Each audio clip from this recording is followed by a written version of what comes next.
Montana's only daily sports talk show, Nuanez Now.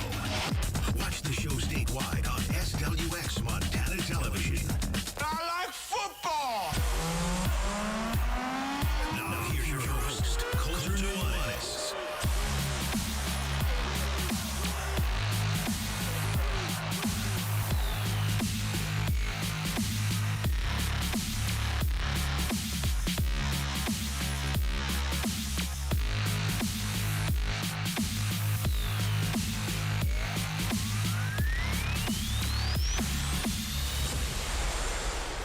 Putting it. Welcome in, Nuanez Now, 102.9 ESPN Radio. Rajiv Seabrook in studio with me, Coulter Nuanez, and I'm wearing his stylish glasses. I don't even know how much more I can do. Those are sweet, though, dude. Thank you. I don't look nearly as good as you in those, but those are made for you. That's as good as it gets right there. Nuanez Now, your one-stop shop for all things style advice. This guy's looking particularly stylish today.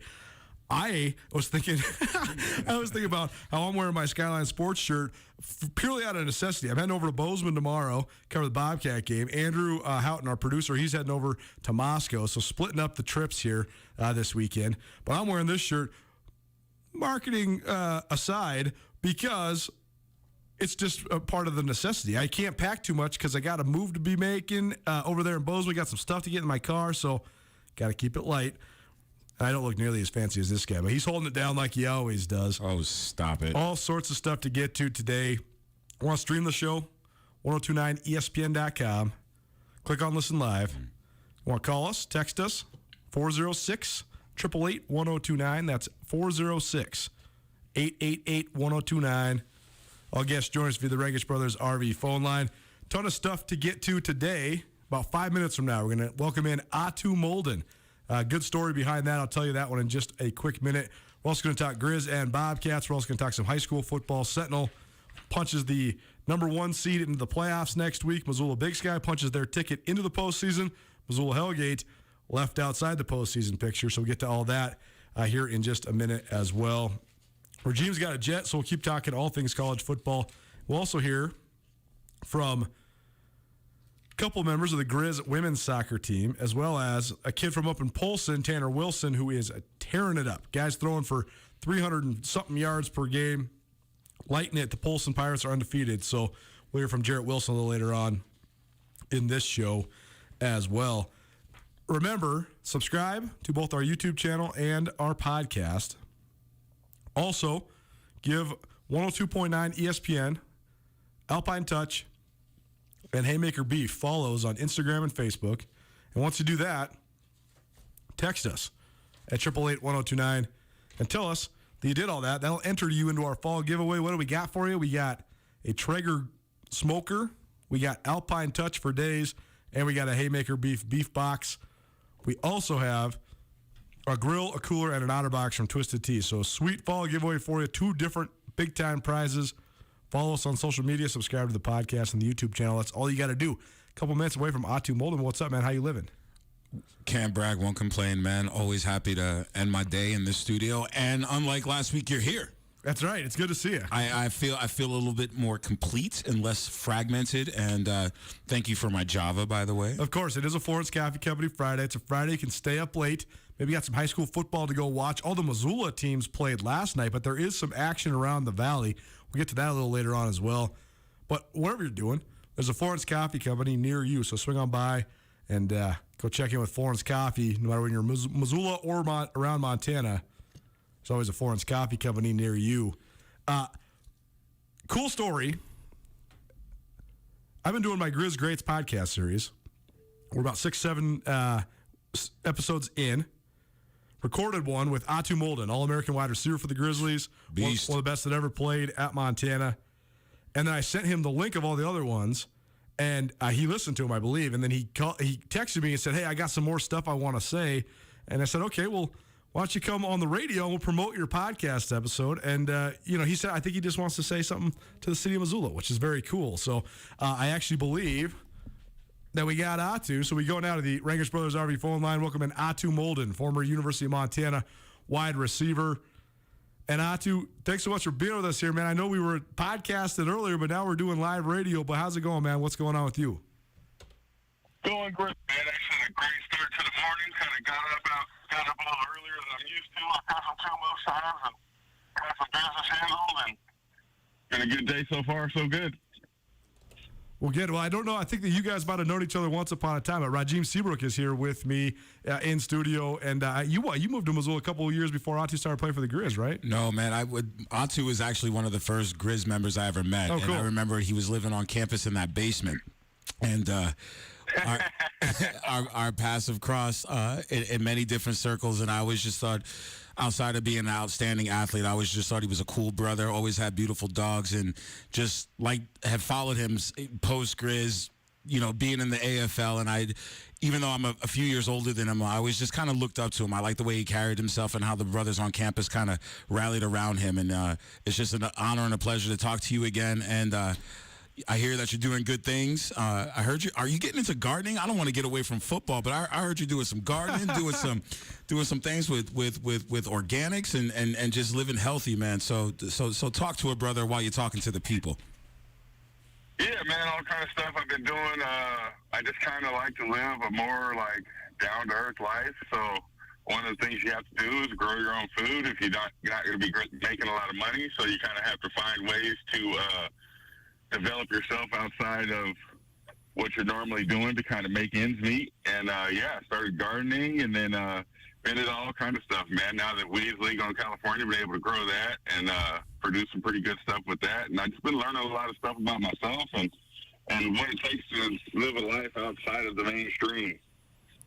Gotta love it. You're speaking to my heart right here. That's good stuff there. Well, Atu, I know that this last weekend was the 20th anniversary game for the University of Montana's 2001 National Championship team, which you were a senior on. I know you weren't able to make it up, but did you talk to any of the guys? Was that a reuniting moment for you? Did you get a chance to hear from anybody that did make it up to Missoula?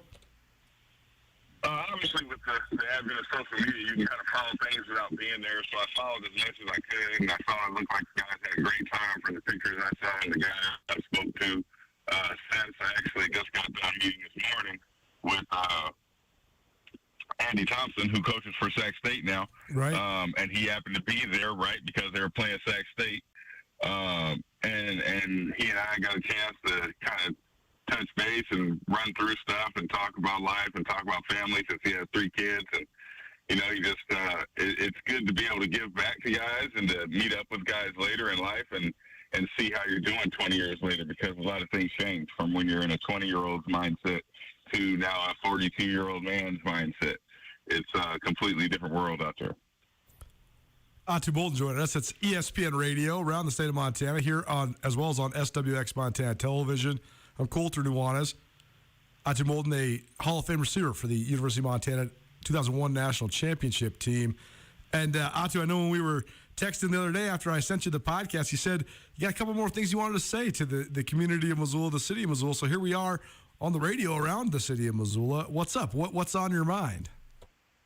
Yeah, man, I really thank you for having me back on, man, because, you get to saying things and then you get to hearing things from other people's perspectives.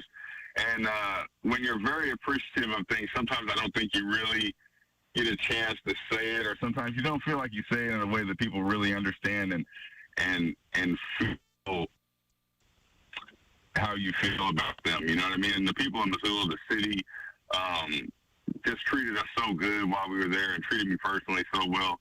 I don't want to say any personal names, because then I'd leave somebody out and somebody would feel bad, man. But just the memories I have of going to spring games and being hosted by families and, playing with their kids in their basement, it's just having a great time with the actual people of Montana and the people of Missoula. It was just great, especially being kind of the outspoken and a little bit flamboyant guy that I was, and I hear stories about myself and doing so many things that just people didn't really do, like, mischievous things, firing off the cannon, having a dog in a water bed in my dorm room, just the kind of flexibility that I was given, man, the understanding from my teammates to be able to, just live life a little bit different how I wanted to, and them not harboring any kind of jealousy because I was doing things maybe that they didn't feel comfortable doing or weren't allowed to do.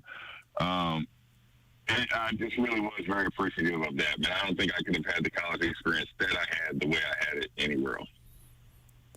Well, that's very cool. And I do think that that's one of the things that is awesome about football in general, college football in rural areas like Montana, because a lot of times it is a completely different experience for a lot of guys, but then you get to cross paths with guys from tiny towns in Montana, guys from all over the northwestern United States, up and down the West Coast, all that. So, I mean, like you just said, you just went and met up with Andy Thompson, a guy from Walla Walla, Washington. He probably never would have known in the whole world if it wasn't for football. So, Certainly. That's what makes football cool, though, right? And then he and his brother couldn't be different, because he played linebacker. His brother was a receiver. His brother was so much smaller than he was, and it's just the complete juxtaposition of the two guys couldn't be different. We talked about him a little bit earlier today too, when I was having breakfast with Andy. Well, I'll tell you this: you should be proud of your teammate there, because Andy Thompson was the MVP of that game on Saturday afternoon. He had it dialed. The Sac State defense played lights out. They held Montana to 85 yards rushing. They had 4 sacks. They were swarming, as you'd expect the Hornets to do. But Thompson was certainly a key factor in that. Do you remember that about him when you were playing with each other? I mean, do you remember him just being like a high football IQ guy, or a guy that maybe you thought was going to be a coach? I mean, you got to think about where he came from, and then he starts off as like a quarterback, and then he moves over to linebacker. Not many guys have that kind of versatility or ability to even do so. And you could tell he played the game with a smartness, and he's definitely an intelligent guy, just the way he carries himself, and it's a perfect fit for him. Atu Molden joining us here on ESPN Radio. It's Nuanez now. Rajiv Seabrook in studio with me. And Atu, Joe Glenn was at the game on Saturday as well. And so I'm not sure if you kept up with Coach Glenn much at all, but I didn't really even ask you that on the podcast. But what did you think of just your experience playing for a guy like that? Because it seemed like he was such a player's coach. Very often, you know what I mean? Obviously, I got a lot of leeway and a lot of things that he probably, personality-wise, wasn't so happy about, you know what I mean? But the fact that we just came in and we were all a good time doing it, it was all in good fun. There was nothing malicious about it, about things I did, made him respect it. And, the fact that I just came in and gave 100% all the time, what do you do? And Coach Glenn, man, he's such a personable guy. You'd be hard-pressed to find somebody who actually doesn't like Coach Glenn, right? He remembers everybody's name. He always comes with a smile on his face and an energy that really permeated through our team, where we were just kind of ready to really go and ready to run through a wall for him, because he really took his work seriously, and he put in the effort, and you could see it. Did you get a chance to watch the game on Saturday, the Grizz game? I did not. Being now, I don't know, it's been almost a decade since I've really watched a lot of sports. Interesting. It's just a simple matter of time. You know, you can sit down and you can literally watch football for 8-9 hours a day, and that's like a job, you know. So I just I'll watch some stuff from time to time now. I've always kind of still carried a grudge for not being able to show what I could do on the big stage in the NFL. But I'm kind of getting out of that now that I'm at 42 years old, and my body can't take it anymore. And I realize I can't do what I used to do. But it took me a long time to get to that point. Up to 2 years ago, I was still trying to bang away like I was doing. Sorry, it's Rajiv again. I love what you just said. It takes a lot of time to get football or sports out of a person's body, especially when you play it on the professional level, high collegiate level like you did. I coached with 2 of your former teammates, and Dane Oliver and Dave DeCoy, 2 guys I'm sure you're really familiar with. A lot of guys, certainly. Yeah, and I'm gonna ask you for a locker room story. Okay, go ahead. I'll give you that one later. I'll save it then. Good, go ahead. Okay, good. I'm glad we're vibing on that. How does one get past that? How does one let the football go? How does one let once the glory is gone, once the lights are gone, once all the accolades are gone, how does one deal with that? Especially as a former football player, I played 1 year collegiately, played 12 years in minor league. I didn't play at the same level you did, but it's hard for me, and I'm 5 years your senior. It's still hard for me to let go of football, henceforth coaching and reffing and mentoring. But there's that psychological part that a lot of people don't understand, the letting go of the game. The body tells us when to let go, but the mind and the heart want to hold on. How are you dealing with that? How have you dealt with it for some of our listeners that don't understand that? Talk to me, brother. Well, a lot of things that people don't understand is just really what it takes to get to that level, the sacrifice you have to make in order to master something. And it takes 20,000 hours. So it's a lot of time and a lot of effort invested. And then as a player, as you're coming up and you're a kid, I mean, you understand you're not going to be able to do it forever, kind of, but you don't understand how long that's going to actually be. So a lot of guys, if they play their last game, it's high school. You never expect your last game to be your last game until it's real. Very few guys get to leave professional sports on their own terms, where they just get to walk away into the sunset. That's rare. And even those guys usually still have some kind of yearning to play. But really what you have to do, man, is you just have to find another purpose, another goal, another point to focus on and achieve. I think that takes a while for a lot of athletes. It took me over a decade before I was able to really hone in on what I wanted to do and have something that I could go for as hard as that. So, some of the athletes are smart enough to make a plan, but in order to get to a certain level, you kind of have to be all in. And a lot of us don't have the skill set to be able to be like, I was listening to Vinny Asperger tell his story, and it's like biology and pre-med, and right. He's the guy is literally everywhere where he's supposed to be on the football field at all times. Like, for instance, let's introduction to football, right? We're playing in Stephen F. Austin, and Stephen F. Austin had some beast on that team, and Whitney and I are freshmen. I'll be damned if I don't block a punt, and I'm thinking, I'm really about to make a mark here. And my first game playing, I done blocked this punt, and I'm about to scoop it, and score a touchdown in my first game as a Grizzly, right? Boom, I blocked the punt. I'm kind of struggling to keep my feet and get after the ball, but I got it. I'm ready to get it, and the ball bounces. There's one bounce, there's two off. And then he just got right in front of me and scooped my touchdown. And he continued to do that for his whole career, just being in the right place, making big plays, turnovers.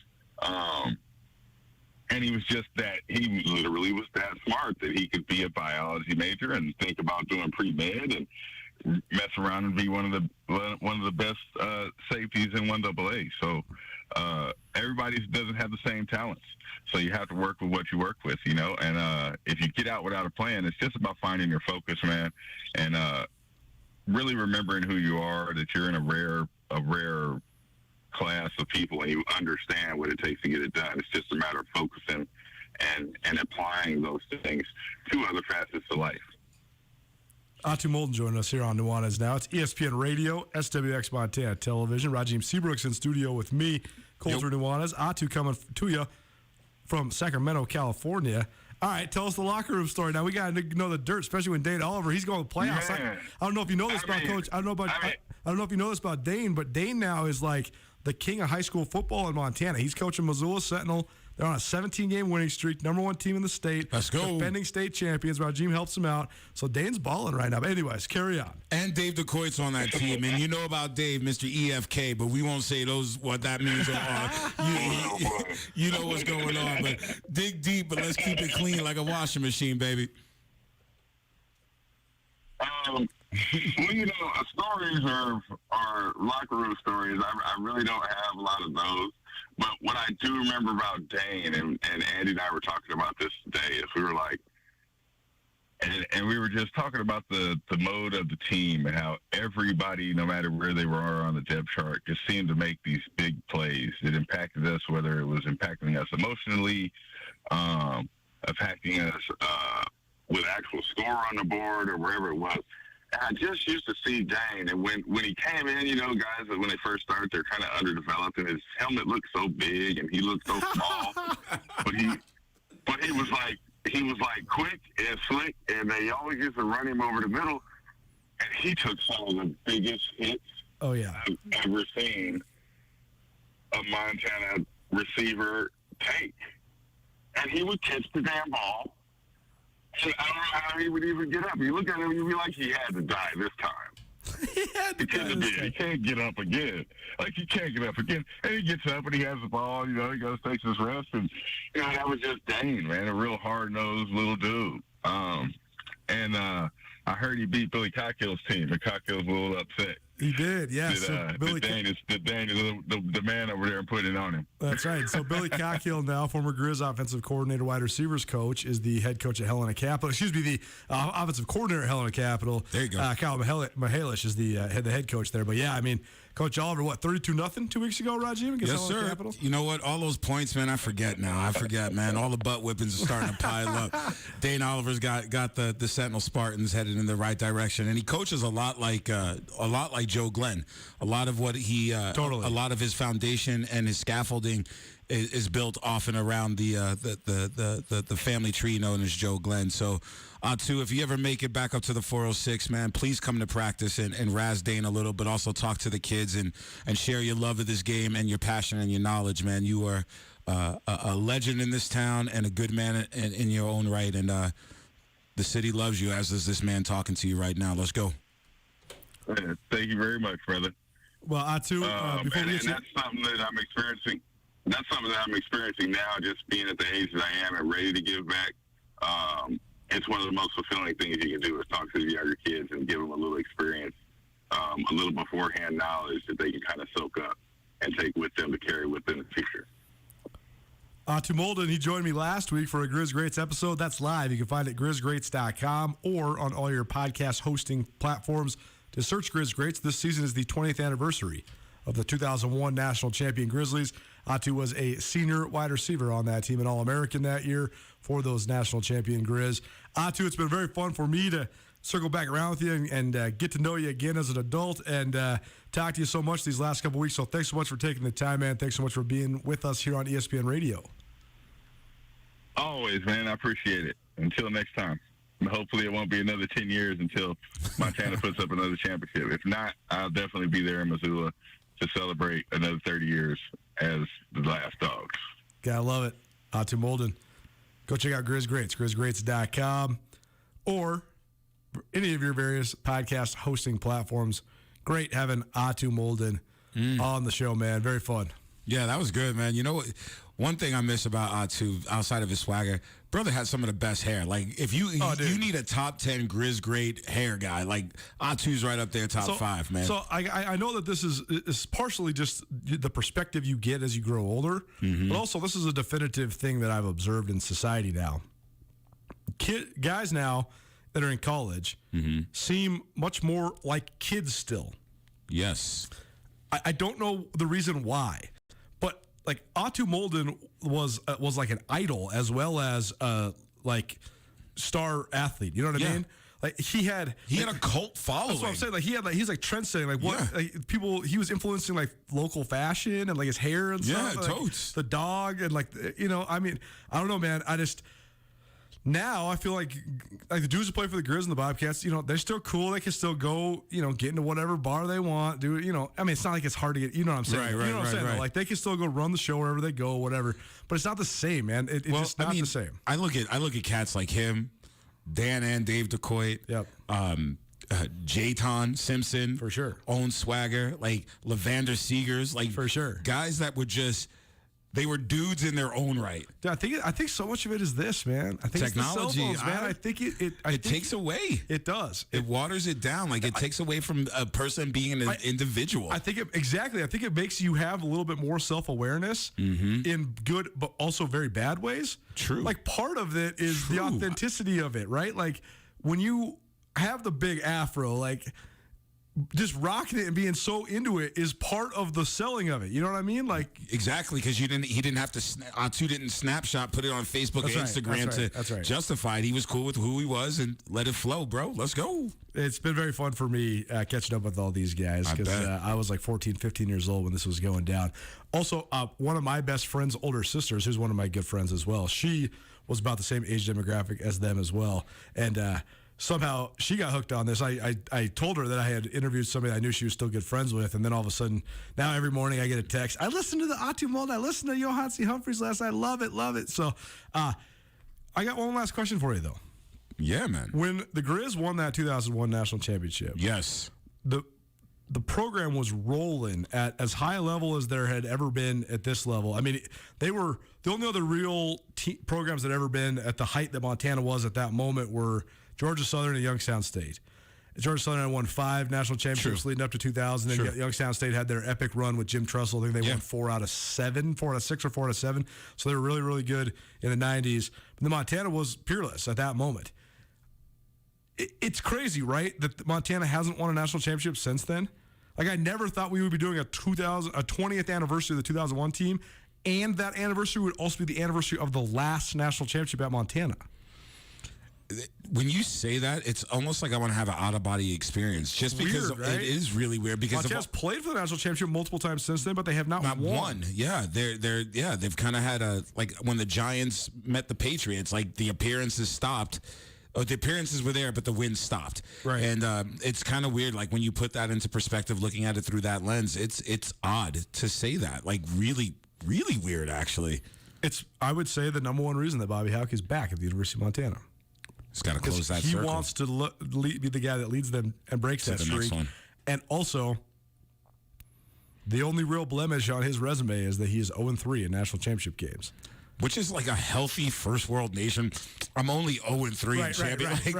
I don't know. That feels wonky to say. It's so weird though too, because have you seen this docuseries on Netflix called Losers? Dude. And it's all about people that are so elite at their sport, but they lose in the biggest moment, and so then people consider them. Jim Kelly, Buffalo Bills. They only remember them as losers, right? Yeah. Like there's the guy, I can't remember his name, but he was the number 1 contender in the world in heavyweight boxing, and the only reason he never was the heavyweight champion is he lost heavyweight championship fights to Mike Tyson, Evander Holyfield, and Riddick Bowe. And it's like, well, dude, I mean, you lost to like 3 of the 12 best heavyweights ever. That's you like are one of the 20 best heavyweights ever. You just happen to have to fight Mike Tyson. You know what I mean?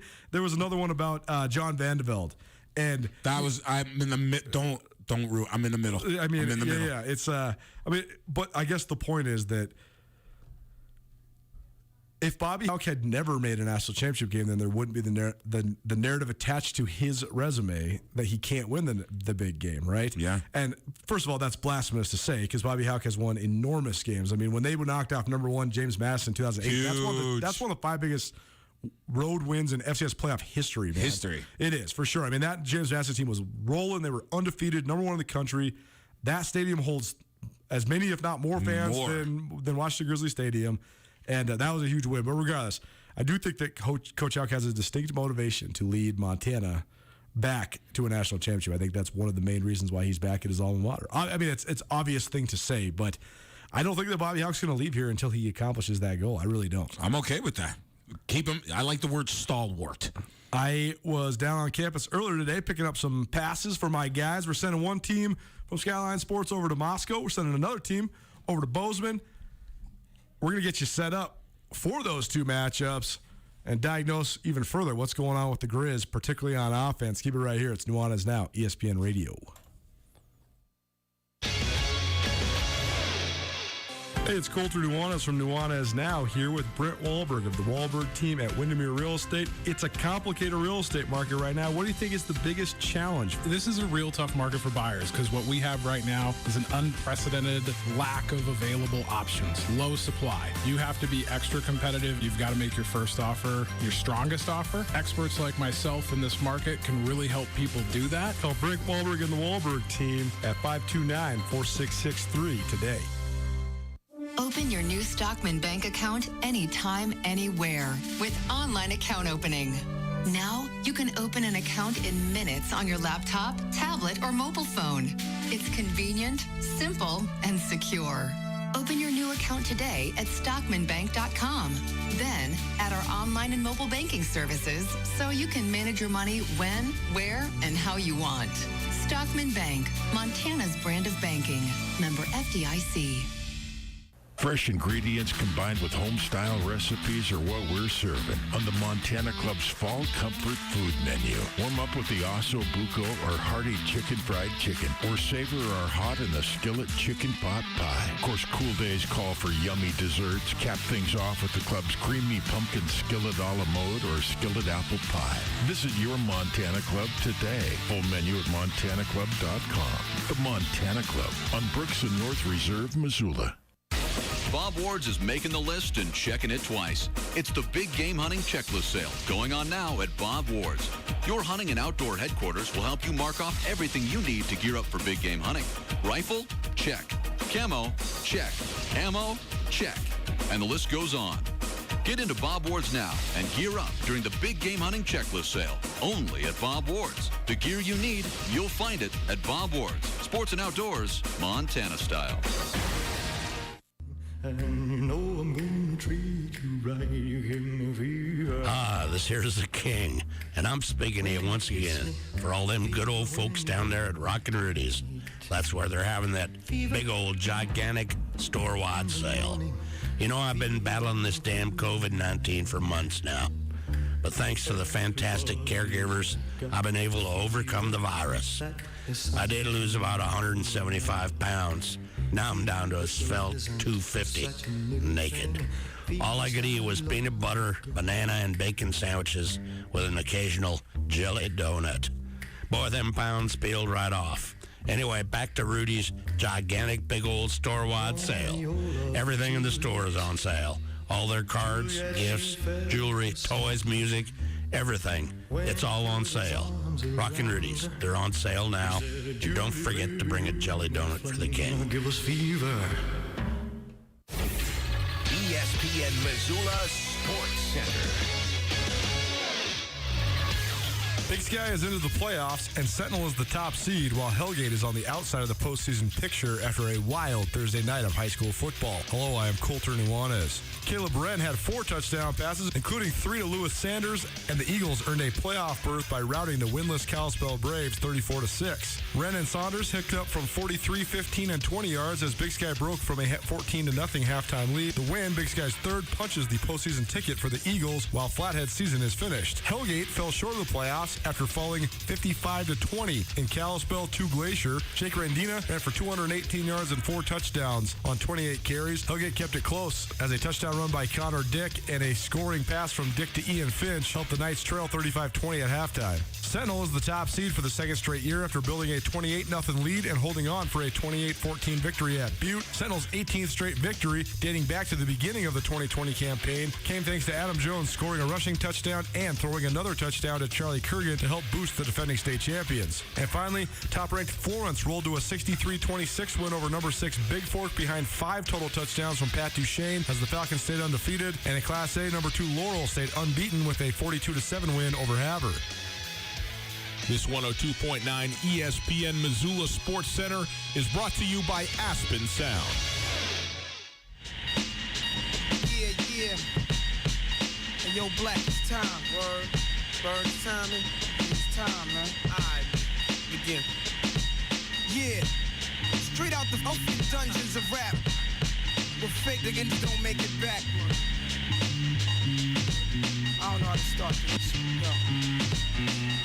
Rappers are monkey flipping with the funky rhythm I be kicking. Musician, inflicting composition of pain. I'm like Scarface sniffing it, holding the instrument. See with the pen I'm extreme. Now, ill hoes left in my peak holes. I'm suited up with street clothes. Hand me and I in out the beat foes. Y'all know my stilo with or without the airplay. There's Transcendent, there's Unforgettable, and then there's In a Class All Their Own. This album is in a class all its own.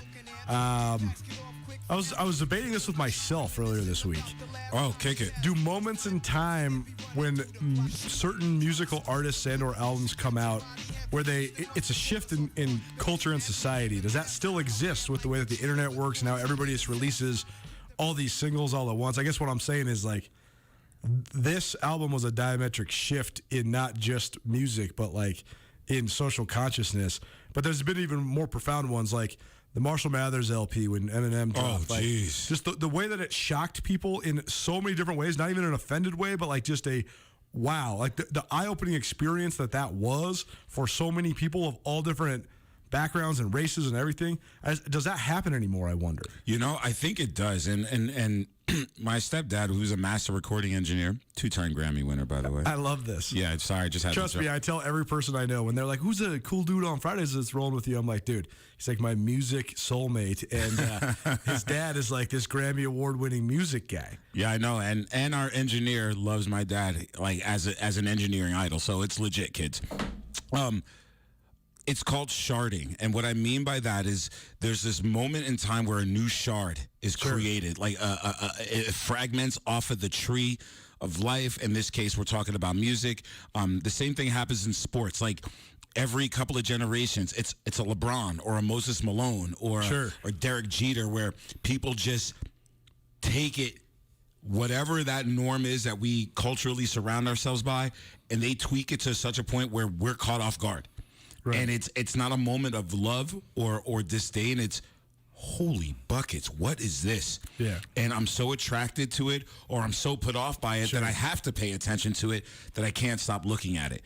And that album in particular is one of the more recent of my generation albums that just broke the mold.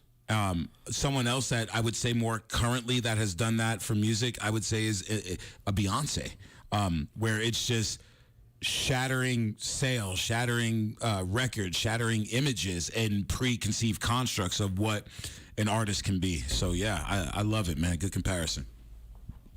Great rejoin. Nuanez now, 102.9 ESPN Missoula. Just trying to obey the rules around here. Rajim Seabrook in studio with me, Colter Nuanez, just making sure you know what's going on. A couple news bits for you here on a Friday. I'll release the hit my inbox. I'm actually not sure what I think about this, and I think that shows you that I am maybe, just maybe getting a little old. The men's basketball game between Montana and Montana State in February has been shifted to Sunday, so it can be played on ESPNU. Ooh. Good for the league, good for the rivalry in terms of the television exposure. I just have never covered a Bobcat Grizz game on Sunday, so I don't know what I think about this. I think that could be good, should be good. I don't know. I think if you need a co-pilot, I want to be there. No kidding, right? Let's go. We'll definitely figure out a way to get you there, but that'll be an interesting one. So mark your calendars. It will be February 27th, Sunday, February 27th, 3 p.m. at Dahlberg Arena. That game will be on ESPNU, so hopefully Grizz can pack the house for that one. I take up 2 seats, so I can pack the house. Not anymore, dude. You're like skinny mini these days. Hey, man, gotta look good for me. Tomorrow morning, the state cross-country meet descends upon Missoula. It's at the University of Montana Golf Course. Some local runners, some Missoula runners, are certainly among, if not overwhelming, favorites. Tanner Clump at Sentinel, who joined us here yesterday on Nuanez Now. Great kid, awesome interview. You can find that on the podcast. But he is the favorite. He was the runner-up a year ago. Sentinel boys, the defending state champions as a team. So a lot to watch for on the boys' side. Can they continue their reign after Bozeman just dominated so long, so often for so long? And then on the girls' side, the Hellgate girls also trying to repeat as state champions. And Kenzie May, certainly one of the favorites in the girls' race, but actually probably the overwhelming favorite. And that's saying something because there's some outstanding young ladies from around the state of Montana. Kylie Hartnett from Helena High is awesome. Odessa Zenz from Helena High is also awesome. So Hellgate and Helena will be really fun to watch on Saturday morning as well. In the state soccer tournaments, too many matches to go through and bore you, but it does look like on the boys bracket that Bozeman, Hellgate are on collision course again. They've played 8 state championship matches in a row. Bozeman and Hellgate have. So that's amazing. It's Hellgate out of the east, or Hellgate out of the west, Bozeman out of the east every single year. So that'll be interesting. And then on the in the girls bracket, Missoula Sentinel, Missoula Big Sky both remain alive. Billings West, one of the favorites, but Hellgate certainly right up there. Hellgate has had a breakthrough year this year in girls soccer. They've only lost 1 match, and they're rolling right along as well. Last night, usually it's Friday Night Lights, so we're usually previewing games, but yesterday we heard from all 3 Missoula high school football coaches here on Nuanez Now because all 3 Missoula schools played last night. So we get started with Big Sky, they played in Missoula. Caleb Wren threw 4 touchdown passes, 3 of them to Lewis Saunders, and the Eagles beat the Flathead Braves 34-6. That's the 3rd win of the year for the Eagles. So the Big Sky into the state playoffs. So congratulations to Matt Johnson and his squad. Big Sky's occupied a pretty interesting place in Class AA this year because they are going to be one of the lower seeds in the playoff bracket. But they have been a handful in all the games that they've played. Most of the other teams that were in sort of that 0 to 3 win range were losing 56-0 every weekend, and Matt Johnson's team has not done that. They did get blown out one time, but other than that, they've been in games and they've won several games. And so I think the Big Sky, even if they aren't necessarily one of the higher seeded teams, a team that nobody wants to play in the playoffs because Big Sky's going to bring it. They're going to be prepared and they'll be tough. It's just a matter of if they can get some bounces go their way. Yeah, defensively they're a rugged bunch, and the offense is meant not to it's meant to eat up the clock and keep the ball out of your hands. So it makes Gary Eckergan so happy. Oh, Coach Eck, baby. Coach Eck, baby. R.I.P., man. Talk about legends in this area. No, I love Coach Eck, Can't man. beat him. Can't. Oh, I mean, I still think of football the same way because of Coach Eck, man. I mean, I was watching that Weber State-Montana State game last Friday, and Twitter's just going off. Ugliest football game I ever seen. I'm sitting here thinking, no. Football, baby. Yeah, it brought right. me back. I was ready to get my neck roll out and the butterfly collar. Dude. Bring it back. Hard hitting, but Big Sky, they are into the playoffs. Hellgate falls short of the playoffs. They were 12 points away from being 5-2 going into the final week of the year, but close but no cigar for Hellgate. They lose 55-20 to Kalispell Glacier. Jake Randina still just keeps eating them up. 218 yards rushing, 4 touchdowns on 28 carries. The dude is an absolute beast in the backfield. Ridiculous. He's ridiculous. Glacier, also a team that had a little lull there in October, but a team that nobody wants to play either. But Hellgate, they finished their season with 2 victories. And then finally, for the Missoula schools, Missoula Sentinel for a second straight year. Are the Western AA champions, the top seed coming out of the West after a 28-14 win at Butte. The Spartans' 18th victory in a row. They were up 28-0. Credit to Butte for coming back a little bit, but the defending state champs remain undefeated, and they take the top seed into the Class AA playoffs. Yes, sir. Do we know the draw yet? Actually, no. Because there's games tonight. There's games tonight. So there's a couple reasons why these were a bunch of games last night. I think there's officials reasons, as far as distributing officials. Yes. But also, I think they wanted to put the really good crews, make them available on Friday night because we got crosstowns in several of the cities that only have the 2 high schools. So there's crosstown in Great Falls tonight. There's crosstown in Helena tonight. I don't think there's a Billings crosstown, is there? Well, when isn't there a Billings crosstown? There's only 700 schools in that town. Right. No, the 2 big ones to watch are Great Falls and the Helena High Capital game, which is, even though I'm going away from the weekend, my ear is going to be tuned to a radio somewhere because depending on that game, will almost reshuffle the seeding. And talk about 2 teams you don't want to see in the playoffs. You don't want to see either of those teams in the playoffs either. So tonight it's going to be good football. People are now playing for those seedings and trying to get a little home field advantage for that first round. So great football abound across the state of the 406. Class A level, it seems like it's Hamilton, Laurel, and everybody else. Laurel's the defending state champions. They moved to 8-0 last night with a 42-7 win over Havre. They're a really, really, really tough team. I mean, Laurel has been getting it done. It's so interesting to watch the highlights of this team the last couple of years because they look like a Class AA team in every way, not just in their line. Usually the biggest difference is on the lines, right? Because you just have more guys, so that just gives you more options to have more big guys on your offensive and defensive lines. Exactly. But Laurel, you look at, like, when they see the highlights, there's 95 guys on the sideline, man. It's like a JC out there. They're dressing way more guys than the Missoula schools. I mean, how are guys Sentinel going to dress for varsity in the playoffs? 30? Like 40 something? Right. 30? I think Mick Morris at Missoula Hellgate's got like 26. Matt Johnson's in like the low 30s too. Yeah. I mean, to put that in perspective, Butte High has 32 seniors on their team. That's ridiculous. That's a huge advantage, right? Yeah. Well, I think that there's a whole bunch of different things that go into that, but that's actually... I think there's some psychological warfare that goes into that as well. When you come out and you see 98 jerseys across the field, dude. That's imposing. Oh, dude. I don't know if they still do it, but when Jack Johnson was the head coach at Great Falls CM Russell dressed every single boy that was a sophomore or older in high school for home games. Not away games because you have space on the bus, but they would dress 175 guys. Yep. You're right, dude. It was so intimidating. Absolutely. Like during warmups, the 80 guys that weren't playing would just surround the whole field and just be chanting at you. When you're a high school kid, you're like, what is happening? And then you have to go against, CMR, my junior year of high school. I mean, Roughnecks. You're talking Brady Leaf going to Oregon, Justin Hartman going to Washington. Jason Goodman going to Washington. Say Jason Goodman. Justin Hartman's coming to the Grizzlies to play quarterback. On down the line, Kelly Kane at defensive tackle, Ryan Bagley at wide receiver, Tyler Graham, who went to be an All-American baseball player at Oregon State. We're talking like Royce Fulop went to Colorado State. And we're talking like 7 Pac-12 guys on one team, and then a squad. Like the dudes that were like the second tier players on that team were just coming to start for the Grizz for 4 years. Like they were at a straight factory back then at Great Falls CMR. But Grizz U. Absolutely, it was man. Grizz U for a minute. But we digress. And then often at the Class B level, Florence continued to roll last night as well. Big Fork, one of the better teams in Class B. Florence dismantled them, 63-26 over the number 6 ranked Big Fork Vikings. Florence now 8-0.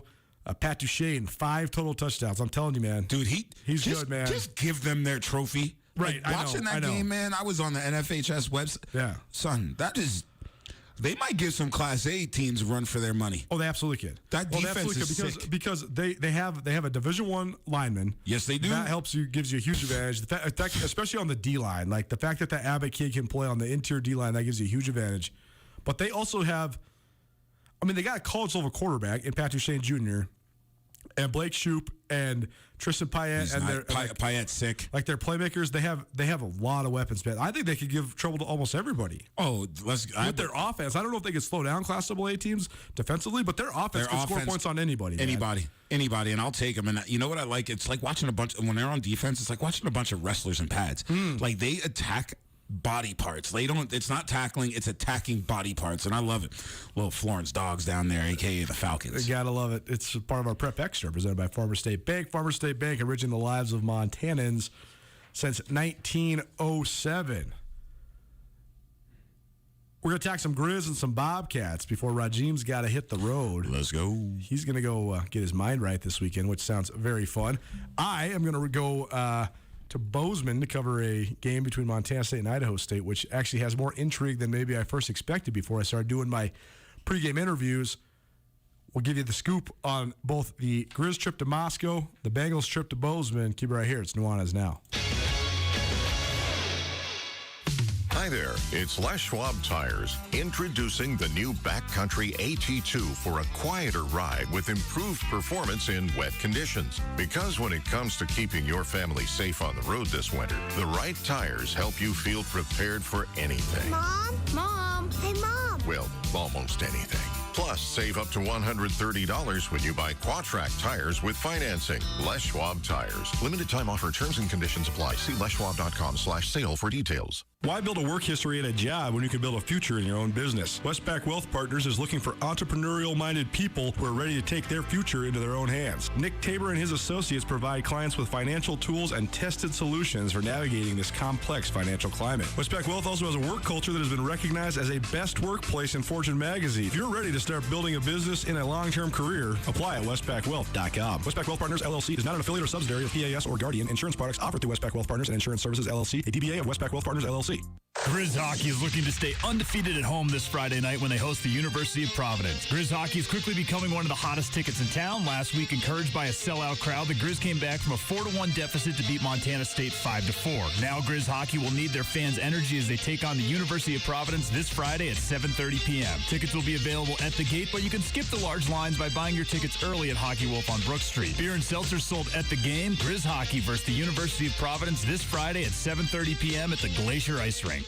Backed by popular demand, Zootown Sports Cards presents the Missoula Sports Card and Collectibles Show. On Saturday, October 20th at the Doubletree Hotel, come check out exceptionally rare and coveted cards and goods from more than 30 vendors from around the state and region. The specialty show lasts from 10 a.m. until 5 p.m., and admission for attendees is free. So come check out the hottest in the memorabilia industry at the Missoula Sports Card and Collectibles Show at the Doubletree, October 23rd, presented by Zootown Sports Cards of Missoula. Colter Nuanez here from your favorite daily sports talk show, Nuanez Now. I know most of you are like me. You keep your precious car outside in this frigid Montana weather. If you want to change your outlook on those freezing Monday mornings, do what I did. Get yourself an automatic car starter at Aspen Sound. Aspen Sound will install the starter for you efficiently and keep you warm. Aspen Sound can also hook you up with sweet window tinting or a top-notch sound system for your vehicle. Stop by Aspen Sound at 1300 West Broadway in Missoula today. Feel the music at Aspen Sound.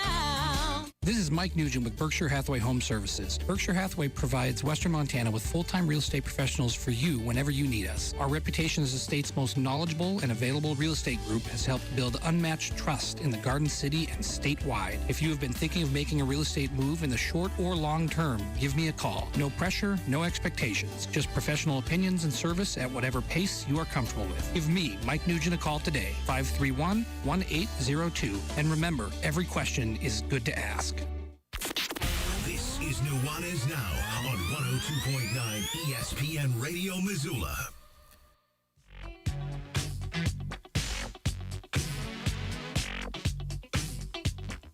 I just can't believe all the things people say. Controversy. Am I black or white? Am I straight or gay? What up? Little Prince for you on a Friday. Got to keep it funky here with my main man, Rajeem Seabrook, in studio with me, Colter Nuanez. Nuanez now being broadcast from the Northwest Motorsports studio.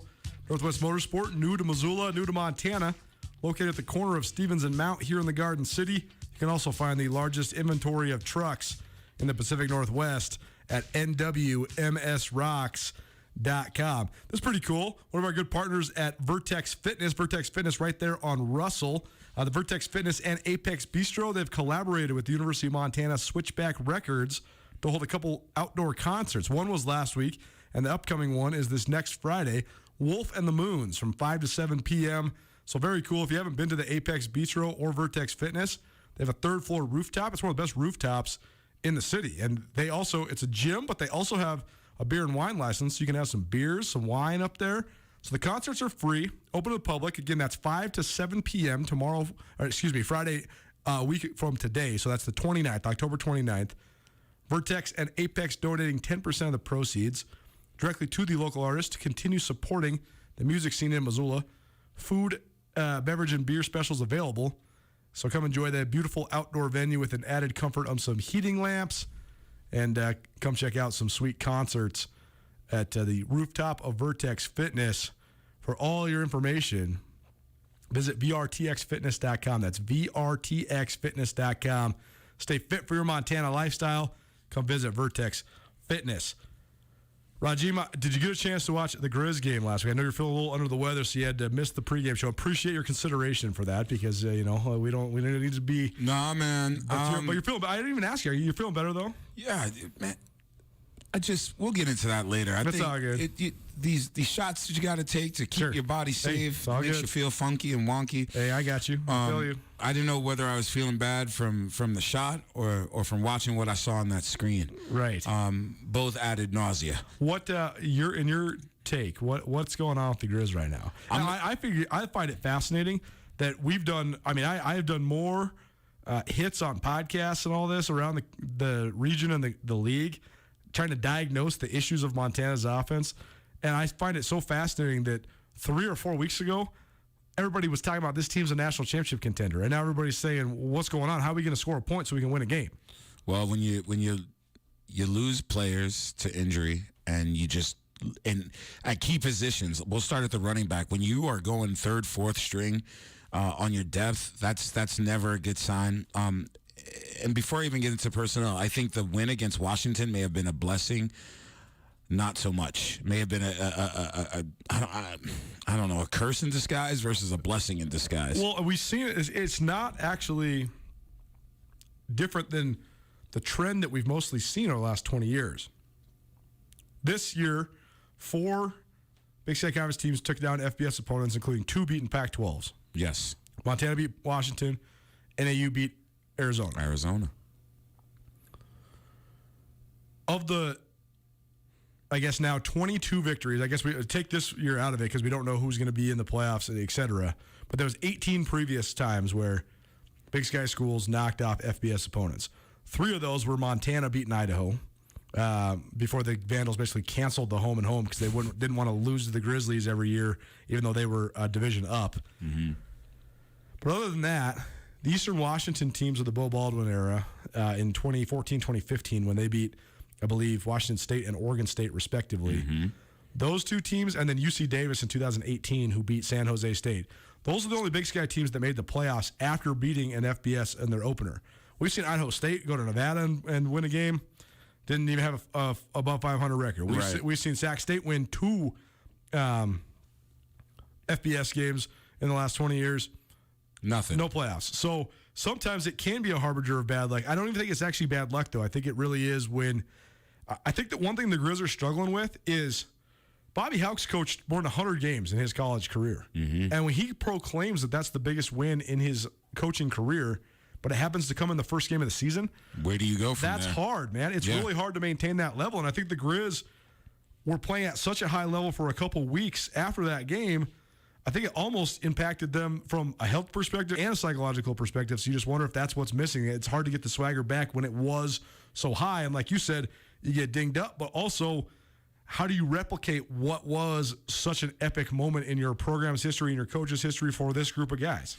Well, we live in a jargon-filled world where our words create expectations. And like you said, if Bobby is saying that was the apex, the zenith of where they're at, then the only where to go from there is down. And sadly, it's almost like a self-fulfilling prophecy. If that was your height, then everything else is going to be on the backside of that mountain. So, again, injuries and trying to get a biorhythm and getting guys into situations where the team can kind of be a bit more cohesive because, to be honest, they look a little janky right now, and as with any team with the amount of injuries that they have. But I know Bobby is a resilient person, period, and that will transcend through the rest of his team as well.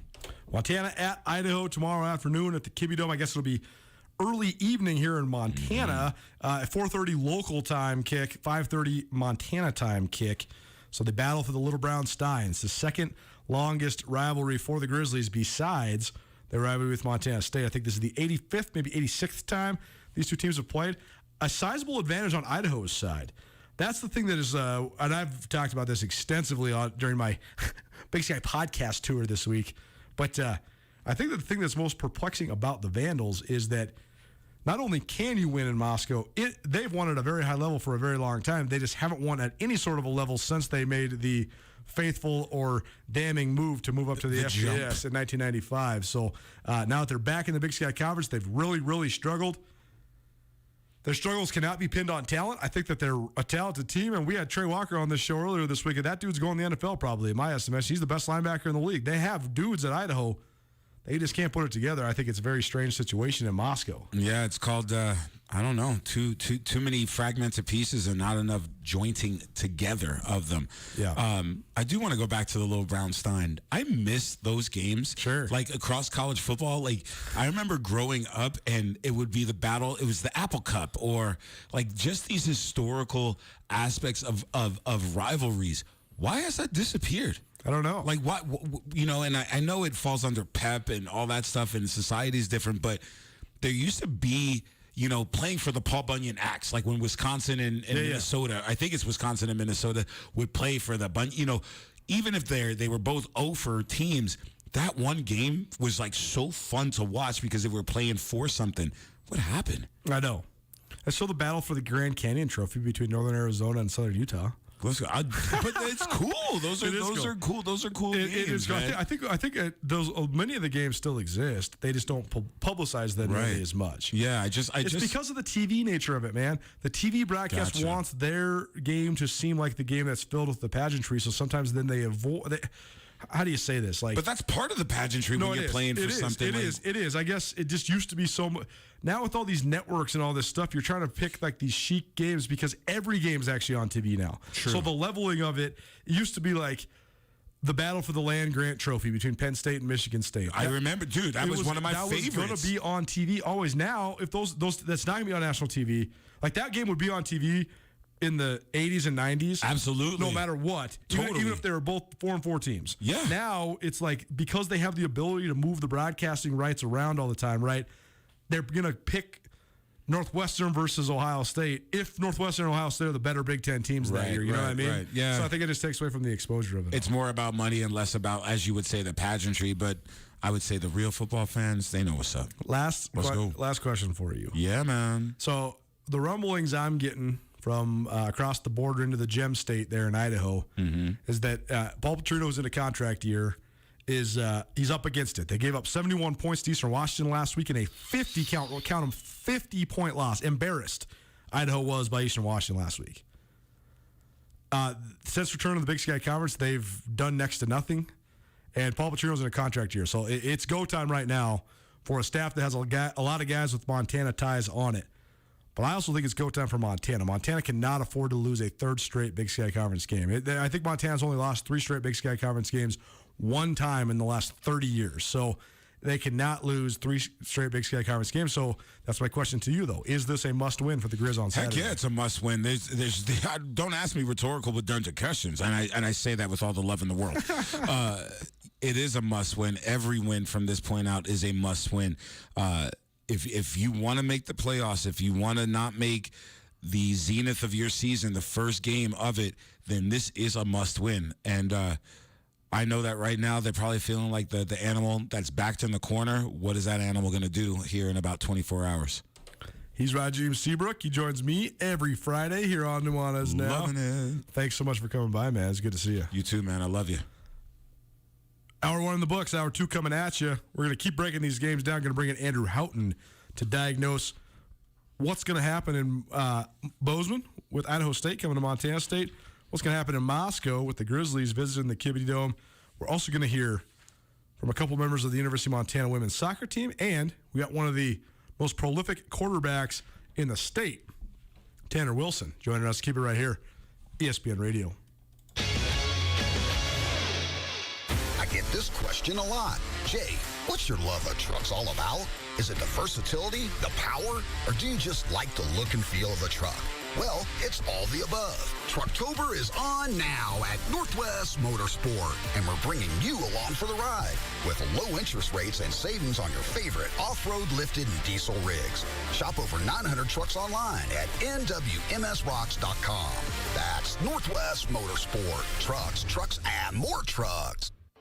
Hi, Coral here from The Stone. Weekends are made for brunching, and that's just what we do. Come into The Stone for our famous brunch every Saturday and Sunday from 9 a.m. to 2 p.m. Enjoy one of our classic breakfasts, tasty omelets, savory egg benedicts, or sweet huckleberry pancakes, plus so much more. Top it off with the best mimosas and Bloody Marys in town. So come by the Stone of Accord before you hit the Grizz game, or just to start your weekend off right. Stone of Accord, just a stone's throw away on North Reserve.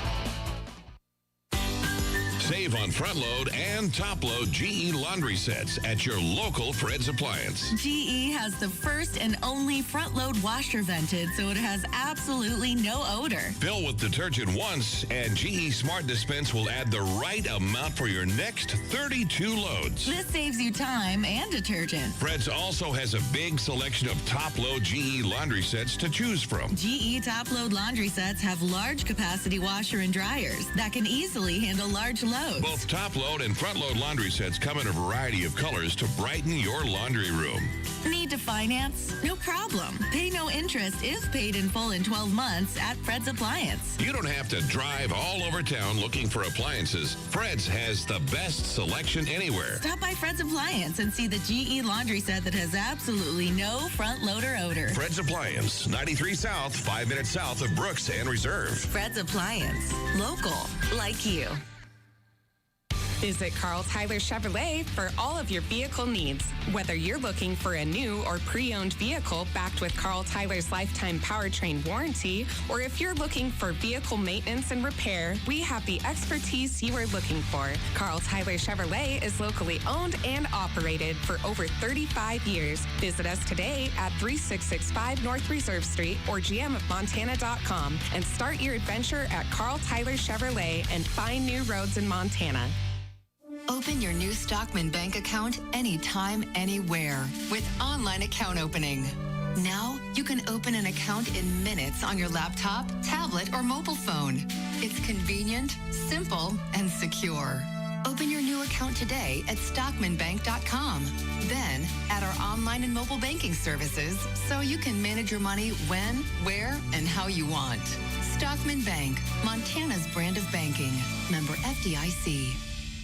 ESPN Radio for Western Montana, KKVU HD3 Stevensville, and 102.9 FM on K275BS Missoula.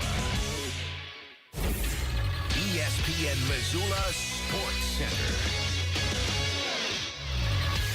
Big Sky is into the playoffs, and Sentinel is the top seed, while Hellgate is on the outside of the postseason picture after a wild Thursday night of high school football. Hello, I am Coulter Nuanez. Caleb Wren had 4 touchdown passes, including 3 to Lewis Sanders, and the Eagles earned a playoff berth by routing the winless Kalispell Braves 34-6. Wren and Saunders hicked up from 43, 15, and 20 yards as Big Sky broke from a 14-0 halftime lead. The win, Big Sky's third, punches the postseason ticket for the Eagles, while Flathead's season is finished. Hellgate fell short of the playoffs after falling 55-20 in Kalispell 2 Glacier. Jake Randina ran for 218 yards and 4 touchdowns on 28 carries. Hellgate kept it close as a touchdown run by Connor Dick and a scoring pass from Dick to Ian Finch helped the Knights trail 35-20 at halftime. Sentinel is the top seed for the second straight year after building a 28-0 lead and holding on for a 28-14 victory at Butte. Sentinel's 18th straight victory, dating back to the beginning of the 2020 campaign, came thanks to Adam Jones scoring a rushing touchdown and throwing another touchdown to Charlie Kurgan to help boost the defending state champions. And finally,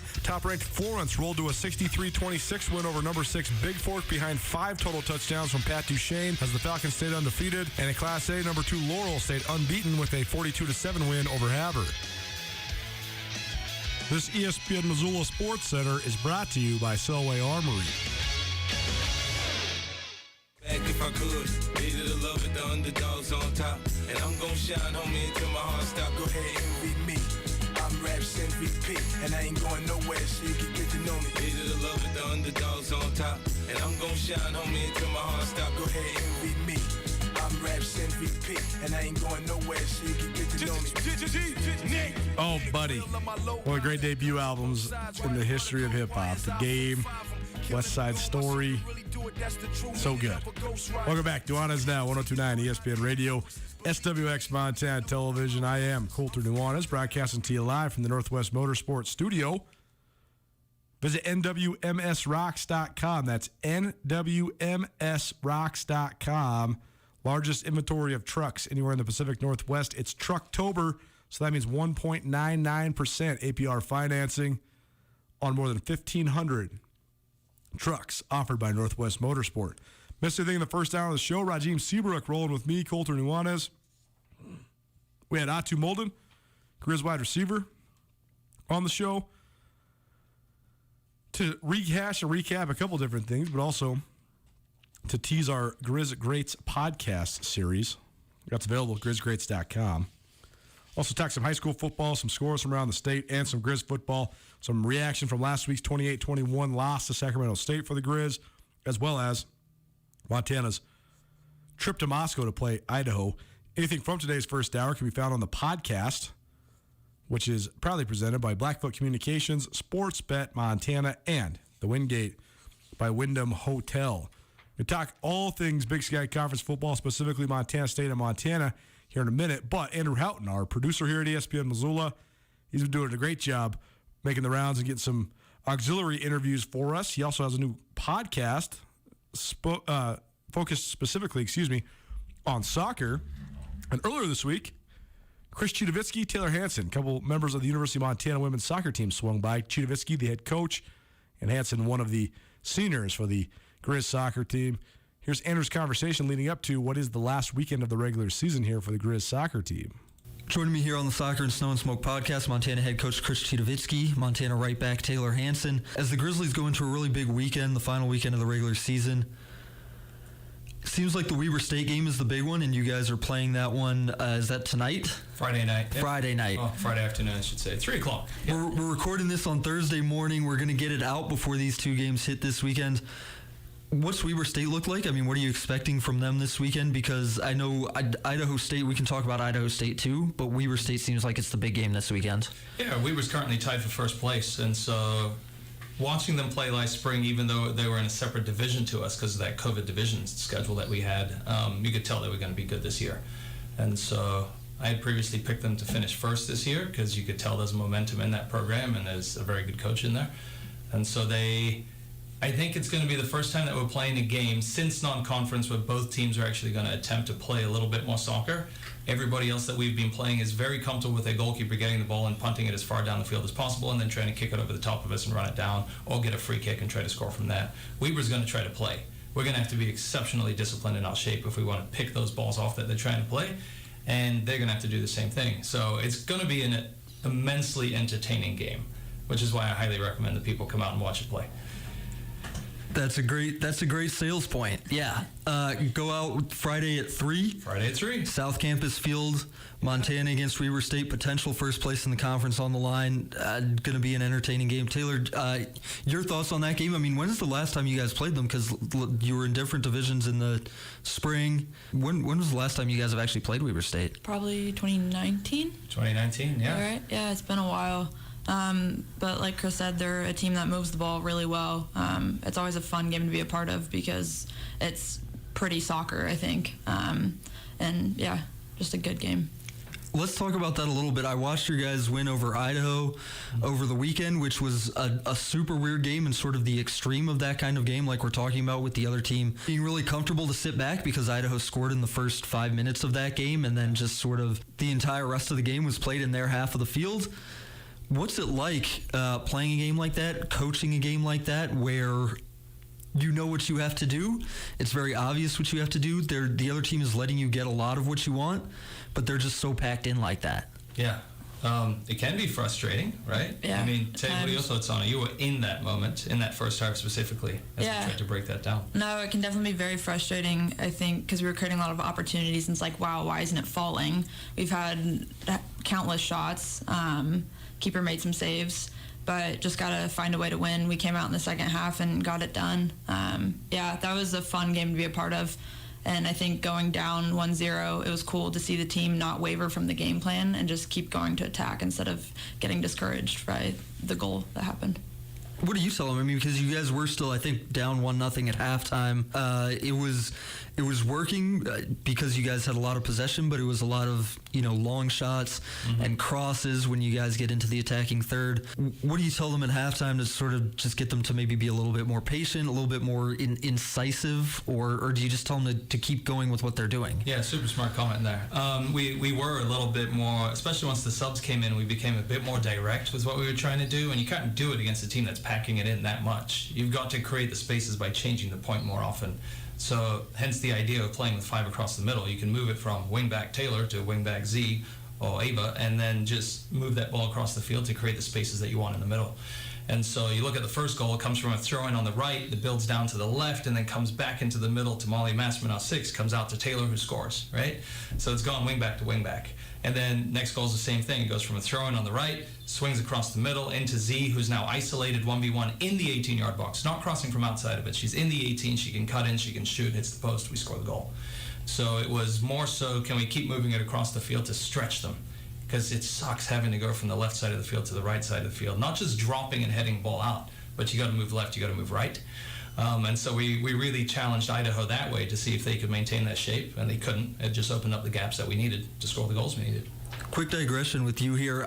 What's your philosophy on subbing, getting players in and out? Because in the college game, you can run players in and out when you need to. Yeah. How do you develop your philosophy on that? And what do you do when you're in-game trying to make those decisions? Yeah, it really depends on the opponent that we're playing against, what we're sensing out there. We have different players who can do different things. If we want to get in behind more often because somebody's playing a little bit higher up the field, we do have some speedsters who can do that, right? And so really, if you're playing NAU and you know it's going to be, or Southern Utah, every single ball is going to be punted away by the goalkeeper in the air, then you need 6ers who can head the ball out, right? And you need 2 additional midfielders who can pick up that second ball. So everything depends on the opponent that we're playing against. And then sometimes to preserve Taylor's legs, knowing that we still have playoffs to go in an NCAA tournament potentially, then you start taking her out to conserve it. And lucky for us this year, if we go into the bench, it's very, very good. We have game changers. We don't have subs who can hold it. We have people who can win a game for us when they come on the field. Yeah, Taylor, following up on that, I mean, like we've talked about, you've played the most minutes in Montana Grizzlies history. Your role as the right fullback, I mean, getting up and down the wing is really cardio heavy, cardio intensive. I mean, you need to be in really great shape. Yeah. How do you build for that, knowing that you're going to be doing that all season? I don't know. I really like working out in general, so it kind of just comes. Just focusing on the soccer aspect of the game, I think that takes my mind off of the running. And I don't know, I like putting in the work, so it's not really, I don't really have to gear myself up for it, I guess. Yeah, Taylor's one of those outliers, I feel like, where if you look at a graph, you have your normal bell curve, but then you just have somebody who's a genetic mutant, and so she just happens to be, she has the genes that she can run forever the whole time. She could probably take 3 weeks off and still beat everybody in a fitness test, which she never would do, because that's not in her mindset. I mean, her balance is working out extra. So, yeah, she's just gifted that way. But her workouts have changed over the time, where she even took more time this summer to balance things out and do it a little bit differently to everybody else on the team, but still came in fit and was fine. So there you go, Chris Chudovitsky, Taylor Hansen from the Grizz soccer team. Great interview there by Andrew Houghton. And as they were talking there a little bit, before they got into some of the details of Taylor Hansen's career, teasing a game that just now wrapped up. So now we bring in Andrew Houghton. We're going to talk some football here in just a minute, but we'll finish up with this football with Footy 15 here on Nuanez Now. Andrew, give people, while I jump to the other side of the table, give people the update on what's going on with Grizz soccer today. Yeah, so as we were talking about in that interview, really important 2 games this weekend to end the regular season for Montana soccer. Playing Weber State, who was in first place in the conference, and then finishing up with Idaho State on Sunday. That game against Weber State just wrapped up. Montana gave up a goal off a corner early in the first half, went into halftime down 1-0. Came back with 2 goals from Taylor Stoger in the second half to win 2-1. Montana now 6-1-1 in the Big Sky. Weber State at 6-2, so Montana's leapfrogged the Wildcats with that win. Still, Northern Colorado, I believe, is still the 1 seed, so Montana needs a little bit of help to clinch the regular season conference title. But Montana in a good place because they're playing Idaho State, which has 1 conference win this year on Sunday in their final game. Good stuff there. Appreciate it. Grizz soccer, one of the best things going in this community and this state. And Taylor Hansen is you talked about her physical conditioning. Oh, my goodness. I mean, Joel Carlson wrote a story a little bit about it today, too. She is a memorable member of this program, to be sure. But the right fullback position is like sort of akin to like a defensive tackle in football. Not in the operation of it, but sometimes it's more important than maybe the layman fan understands it. Am I getting that correctly as far as soccer goes? No doubt. So I called her a right fullback in that one little segment we talked about. She's technically a right wing back because they're playing 3-5-2. So she's getting up and down the wing. It's I was just thinking about this actually. Taylor Hansen's an incredible player. If you're going to this game on Sunday against Idaho State, keep an eye on her, number 12. Just if there's one player, it's hard to not see her, right? I mean, because she runs more than anybody on the field, and she's always around the ball, which is unusual for a player who's playing out on the wing like that. But she can come inside. She can play through the middle of the field. I was just thinking about this. When you have a fullback or a wingback that's both attacking and defending, that's the player who has the most skills out of anybody on a soccer field. She has to attack. She has to defend. Taylor Hansen's somebody who can cross the ball really well. She can mark. I mean, she just, anything that you can think of that a soccer player would have to have, she has it. Go check out the Soccer Smoke and Snow podcast that Andrew's got rolling right now. Good stuff. We're talking soccer on all the way across the globe. Some international soccer, some local college soccer, some local high school soccer. It's good stuff. I know soccer's really taken off in its popularity around this part of the world and just in America in general. So go check that out. We'll also play clips from that podcast here on Nuanez Now from time to time as well. ESPN Radio, SWX Montana Television. Dive back into an all football all the time. Brought to you in part by Northern Quest Casino. Go check out the Blue Turf Sportsbook at Northern Quest Casino. If you're getting out of town, getting out of state, find yourself over there in the Coeur d'Alene, Spokane area, no better place to go play some sports bets. They got live betting at the Blue Turf Sportsbook Casino, so go check that out at Northern Quest. Andrew covered Idaho State for a couple years in between his stints with us at Skyline Sports and now his first stint here at ESPN Missoula as well. And so Idaho State going to Montana State this weekend, tomorrow. Bobcats won 6 in a row, including a 13-7 win at Weber State last weekend. Idaho State 1-5, and the staff there at Idaho State, which has a lot of crossover, particularly to Montana State. Defensive coordinator for ISU, Roger Cooper, was an All-American and the Big Sky Conference MVP defensively at Montana State back in 2004. Byron Hout, the defensive line coach for the Bengals, spent the last 4 seasons at Montana State on Jeff Choate's staff. Rob Fennessy, Idaho State head coach, was an offensive coordinator at Montana for 7 years under Bobby Hauck, and Mike Farrader was a record-setting wide receiver at Montana. Now he is the offensive coordinator at Idaho State, so a lot of crossover when it comes to the return to Montana. A couple other tidbits on ISU. Tyler Vanderval, who was one of the breakout players of the spring at quarterback, a Wyoming transfer, who actually ironically was brought to Wyoming by Brent Vigen, Bobcat head coach. He got knocked out earlier this year. So Hunter Hayes, a true freshman from Cody, Wyoming, has been under center for the Bengals. But Andrew, I know that coming out of the spring season, Idaho State was one of the schools that I thought had among the most optimistic outlooks. I think that their coaches, by and large, thought that the spring season was very beneficial for them. They stated that many times. You know, talking to Jay Hill last week, it seemed to me that Jay Hill is maybe 50-50 on what the spring did for Weber State. He seemed like he was sort of regrettable about it just in terms of the injuries they had carrying over from spring into now. Bo Baldwin said it was sort of beneficial to Cal Poly, but they tapped out and didn't play the second half of the spring. And then, of course, Montana State, Portland State, Northern Colorado, they did not participate, and Sacramento State, they did not participate in the spring season. So, and then UC Davis, they kind of shut it down towards the end because they didn't want to make the playoffs. They had kind of had enough after 5 games.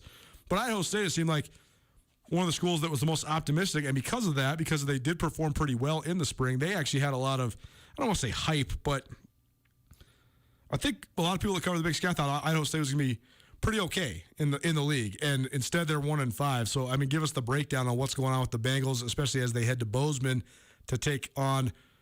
I mean, you'd say this is the hottest team in the conference in Montana State, except for Eastern Washington's in this conference. So Eastern Washington is the hottest team on the earth. They're the hottest team in college football right now, particularly at the FCS level. But make no mistake, Montana State's rolling right now too. So what do we think of what's going to go down in Bozeman tomorrow?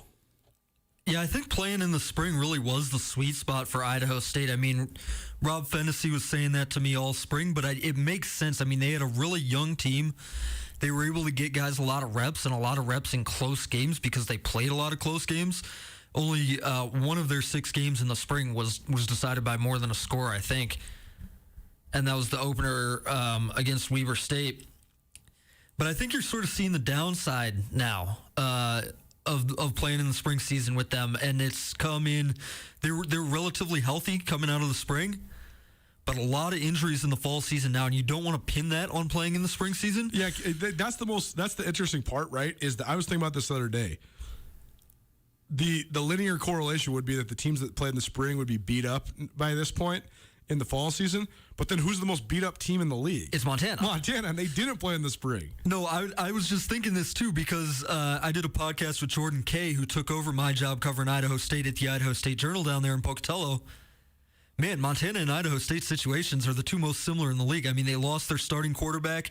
Now they're playing a redshirt freshman at quarterback. They're down a couple running backs, so they're having to Idaho State did the exact same thing that Montana did. They brought a kid a freshman who came in to play wide receiver.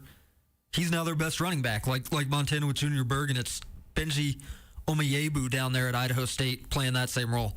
So that's really interesting. I mean, there's no correlation, but yeah, I mean, Idaho State has had a tough time in the fall. It's impossible to sort of extricate their struggles away from Tyler Vanderwall getting hurt in the second game, right? I mean, it just handcuffs their offense so much.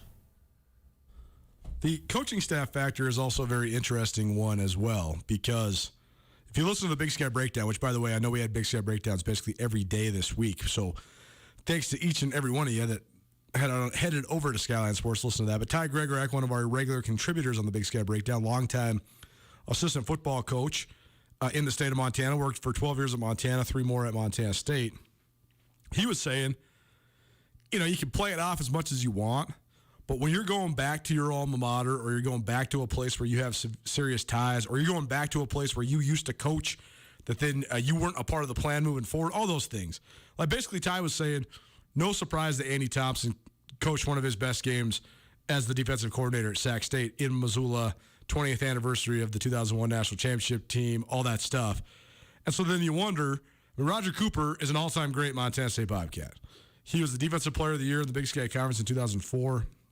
He was an unbelievable player to watch, one of the most unorthodox players I've seen. I mean, he was so big and ran so well. He's like this old school throwback linebacker, but he's such a fan favorite there. And he's coached in Bozeman before, right? He's coached against his alma mater before.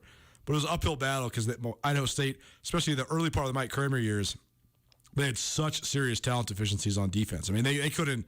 They're going to have 300 yards rushing to everybody. And so you wonder if he wants to go home and, show what he's done. And same with Byron Howard. I mean, he was not part of Brent Vigen's plans. Brent Vigen talked about it earlier this week. He said, hey, there's nothing nefarious or bad feelings. He said, Byron Howard just happened to coach on a defensive line that has a completely different scheme than ours. We're not running that anymore, so it just wasn't a fit. And Idaho State actually runs a pretty similar scheme to what Montana State was running with Jeff Choate. But you just wonder, I mean, is that a factor? Do you think that, and then, of course, Mike Fairder, I mean, he's a hell of a guy that deep Montana roots. He's the offensive coordinator there. I mean, he takes great delight in beating the Bobcats if he can. It's also a mismatch for Idaho State, to be sure. But do you think that these coaches, is there any motivation? Is that a factor in this game? No doubt, I think there's motivation. Yeah. I don't want to speculate onto how much motivation there is, because these guys, if you asked them straight up, they'd say, well, hey, man, we want to beat everybody, right? Sure. It's no big... And they need to get a win somewhere along the lines here. These guys do big time. Yeah, absolutely. Talking about Roger Cooper, though, Idaho State's defense is the most baffling thing to me. Right. And it was even when I was covering them, because they would have these random great games. I mean, they held Northern Iowa to something like 17 points in the second game of the year in 2019 and nearly went down to Iowa and beat that team that was a top 10 or 15 team in the country. This year, I mean, they held Sacramento State to 23 points, held UC Davis to 17 points. Those are two of the best offenses in the Big Sky. That's a defense that has a lot of talent. For sure. When they are playing, that odd front defense that they like to play, when they're playing it right, you've got the linebackers flowing downhill and stopping the run, and I like their corners. I like their secondary. Those guys can hold up in pass coverage, so when it works, it works. But you also gave up 48 points to Northern Arizona's backup quarterback. Right. I've tried to, that's why I've been so fascinated by this defense. I mean, it was the first thing I identified when I was down there. It's like, man, you can have these great games, and then at other times it looks like the worst unit in the league. I've talked to Roger Cooper about this multiple times. I've talked to Byron Howard about it a couple times. Yeah. It's a puzzle for me. I don't get it. It is very strange because just being okay eludes them somehow. I don't really know. Like they're hardly ever just okay in a game on defense. It's like they're either, like you're saying, they're either holding really dynamite offenses to low point totals, or they're just getting destroyed. It's crazy to me. I wonder how much of it has to do with the struggles of their offense. Yeah. Because their offense is the other thing. When their offense is really, really bad, their offense isn't even going 3 and out. Their offense is turning the ball over 5 times a game and putting that kind of pressure on the defense. And that's the whole thing, too, is because it is the fast-paced, they're running what you should be running on offense at Idaho State for sure, where they're just trying to play fast, they're trying to get the ball out quick, all that stuff. And but then it caters to the fastest 3 and outs in history. That's part of the problem is if you turn the ball over like they have in bunches since Hunter Hayes took over at quarterback, that ain't good. But more importantly, though, it's the back-to-back 3 and outs where your defense is just back on the field. I think that's a great point. I think that's where you lose all your luster. Yeah, I mean, it's they can symbiotically work very well together, that offense and that defense. They can also symbiotically just destroy each other because the defense can't get a stop, the offense can't get a first down. They're going faster and faster, and that's how you end up getting 50 points scored on you by Northern Arizona. Nuanez now, ESPN Radio, SWX Montana Television.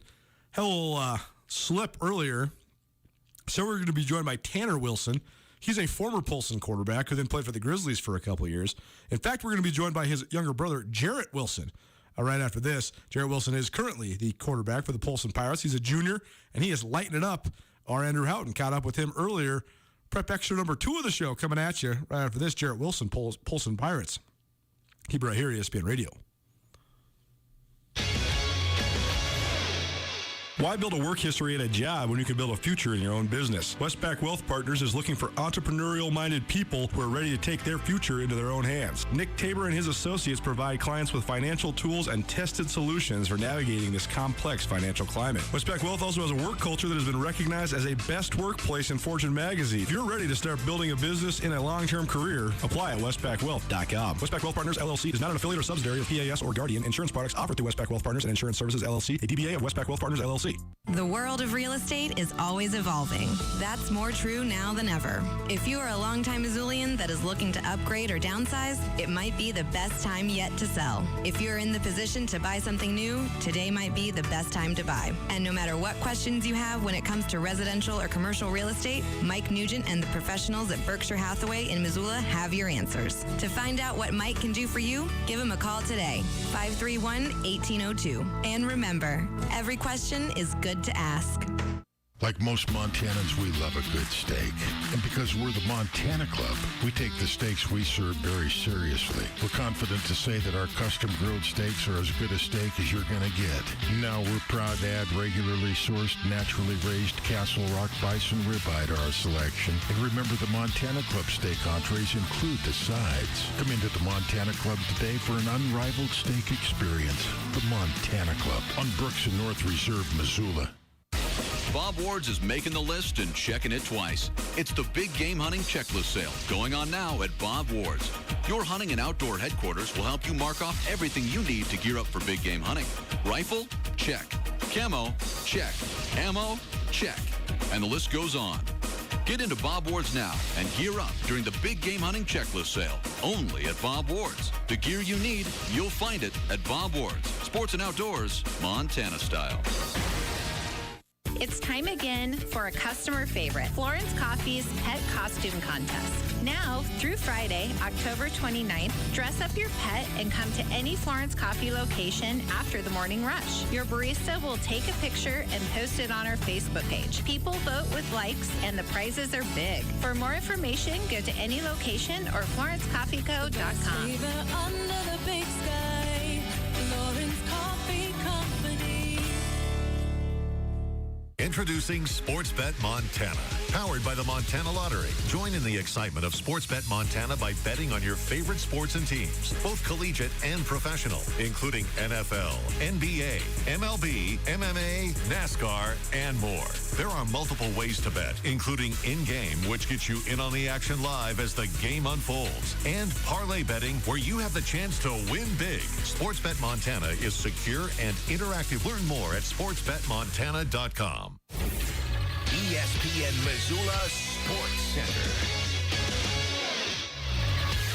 Big Sky is into the playoffs, and Sentinel is the top seed, while Hellgate is on the outside of the postseason picture after a wild Thursday night of high school football. Hello, I am Coulter Nuanez. Caleb Wren had 4 touchdown passes, including 3 to Lewis Sanders, and the Eagles earned a playoff berth by routing the winless Kalispell Braves 34-6. Wren and Saunders hicked up from 43, 15, and 20 yards as Big Sky broke from a 14-0 halftime lead. The win, Big Sky's third, punches the postseason ticket for the Eagles, while Flathead's season is finished. Hellgate fell short of the playoffs after falling 55-20 in Kalispell to Glacier. Jake Randina ran for 218 yards and 4 touchdowns on 28 carries. Hellgate kept it close as a touchdown run by Connor Dick and a scoring pass from Dick to Ian Finch helped the Knights trail 35-20 at halftime. Sentinel is the top seed for the second straight year after building a 28-0 lead and holding on for a 28-14 victory at Butte. Sentinel's 18th straight victory, dating back to the beginning of the 2020 campaign, came thanks to Adam Jones scoring a rushing touchdown and throwing another touchdown to Charlie Kurgan to help boost the defending state champions. And finally,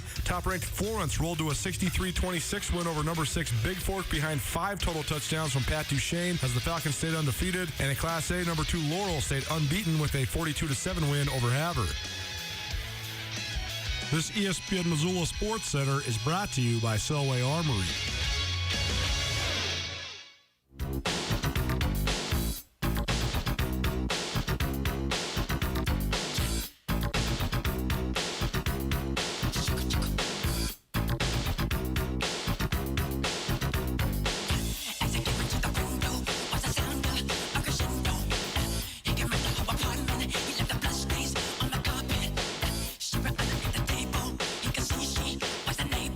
I keep going back to it, but I'm just fixated on it. The moments in time that change culture and society, man. That I just can't get beyond it. Like the 45-degree lean that Michael Jackson does in this music video, man. Like that was the dance move that everybody was trying to copy for like a full year after that. Unbelievable. Gotta love some MJ. I know that there's all sorts of controversy around him now and the documentary, whatever. I'm here for the good times, the fun memories, and the great music. It's Nuanez now, ESPN Radio, SWX Montana Television. I'm Colter Nuanez, broadcasting to you from the Northwest Motorsport Studio. Go check out Northwest Motorsport online at nwmsrocks.com. That's nwmsrocks.com. Time now for another Prep Extra presented by Farmers State Bank, enriching the lives of Montanans since 1907 and fierce supporters of youth athletics around the state of Montana. Our Andrew Houghton caught up with Jarrett Wilson, quarterback for the Polson Pirates, earlier this week. I'm sitting on the wrong side. Andrew, go ahead and play Jarrett Wilson.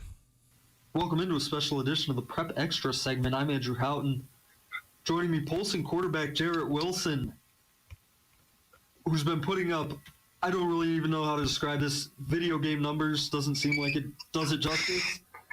Unbelievable stats for the Polson Pirates up there, averaging 325 passing yards per game, over 5 passing touchdowns per game. Polson undefeated at 9-0. Jarrett, thanks for coming on. Yeah, no problem. Thanks for having me. I just wanted to ask you about the season that you guys are having, but also the offense that you guys are running up there. I mean, what's it like in an offense where you're free to throw it, as much as you are? It's awesome. It's a quarterback's dream, really. It's super fun just being able to spread it out and pass the ball, score a lot of touchdowns. I think it makes it really easy. You're a guy who broke sort of into the news last year when you were putting up big numbers as a sophomore. What's the growth been like from year to year? I mean, what do you think you're doing better this year? This year, I spent a lot of time learning about how to be a better quarterback, getting on the board, watching a lot of film, just trying to better myself mentally, not just physically. And my coaches have done a great job preparing me to become just a better quarterback, not just mentally, but also physically. What does that look like? I mean, when you start getting into sort of the 300, 400 level classes of how to play quarterback, I mean, what does that start looking like as you're working through it? Is it just more looking at film, or what are some of the details that you're picking up on? Reading defenses has become a lot easier to me, knowing what kind of routes are going to be there pre-snap, and then going through my progression has just been a lot less chaotic, and it comes more easily to me. Yeah, it's a really uncommon thing, I think, for, not even quarterbacks in Montana, but for you as a sophomore last year to be trusted with that. I mean, to be able to go through your reads, to be counted on to run sort of more of a pro-style offense, drop-back offense. What did the coaches say to you last year before the season, I mean, when they were putting that in place? At the beginning, right when I first was told I was going to be playing quarterback, we were going to be thinking we were going to be running the ball a lot and just kind of easing me into throwing it a lot at a game. But as it was the summer and that spring of quarantine due to COVID, and I was out there throwing a lot, and we ended up going and doing some skellies against Glacier, and my coach just decided that, you know what, we got a new offensive coordinator that runs the air raid, and we gained a good relationship, and he trusted me to run an air raid offense, and then it just kind of started there and hasn't slowed down. Jarrett Wilson, Polson Pirates quarterback, joining us for a Prep Extra segment here on ESPN Missoula. Jarrett, let's talk a little bit about, your background. You said, you started playing quarterback last year. I mean, was that the first time you'd played quarterback, or just the first time in high school, or what was it? I've played quarterback my whole life since I've played football. I've always played quarterback, but my freshman year we had a senior quarterback, and I played a little bit of JV quarterback that year, but on varsity, I played receiver and then a lot of defense. No doubt. So what was it like getting back to throwing the ball and being the guy, being the quarterback last year? It was, I played a lot of receiver, but I mean, quarterback's just always been my thing, and I knew that once my freshman year was done, I was going to be playing quarterback the rest of my high school career. So it wasn't too odd, but definitely took a little while just to get back into being able to throw every day and get my arm strengthened and conditioned. Yeah, Jarrett Wilson, Polson quarterback here, joining me for a Prep Extra segment. We talked a little bit. I referenced your jaw-dropping stats this year. I mean, last year, Jarrett Wilson for Polson, 3,115 yards in 9 games. That's 346 yards per game. I'm just looking at the stats on Max Preps here. 32 touchdowns, 12 interceptions. What a year as a breakout as a sophomore. But you guys were 4-5 last year, 9-0 this year. What's changed from year to year? Because you were putting up stats at the same rate last year. You were throwing for even more yards per game. You guys were struggling a little bit. What's changed going into this year to where you guys are now undefeated? As a team, we've gotten so much better. Our defense has stepped it up tremendously this year. They're amazing, and it just takes a lot of pressure off of me. We're a lot better on offense, taking care of the ball and scoring really consistently. And really, I think it has less to do with me and just as a team how much we've improved.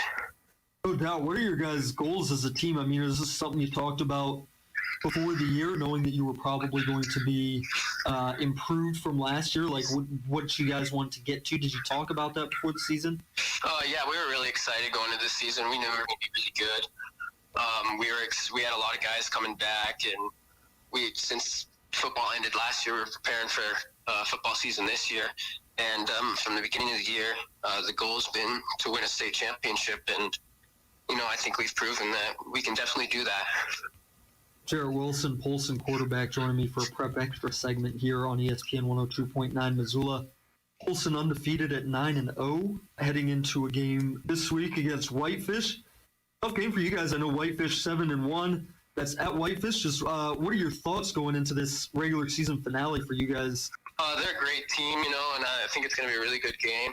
We know what we're expecting them to do, and we put together a good game plan, and we're going to go in there and really just play the best that we can. Hopefully come out, we're confident in how we're going to play, but we're not going to play any less hard, and hopefully we're going to come out with a W. Yeah, sounds like you are confident. And then going into the state playoffs, I mean, that's what you played all year for. Like you said, I mean, you guys were confident in your talent going into this year. What are you anticipating the mood's going to be like going into the state playoffs? Our coaches have tried to prepare us to just, let us know that the playoffs are coming, and we have to be able to treat the playoff game just like it's a regular game. And so hopefully once it's just going to be just any other football game. Yeah, Jarrett, we've talked a lot about, the present for you guys, the stats you're putting up, the great season your team's having.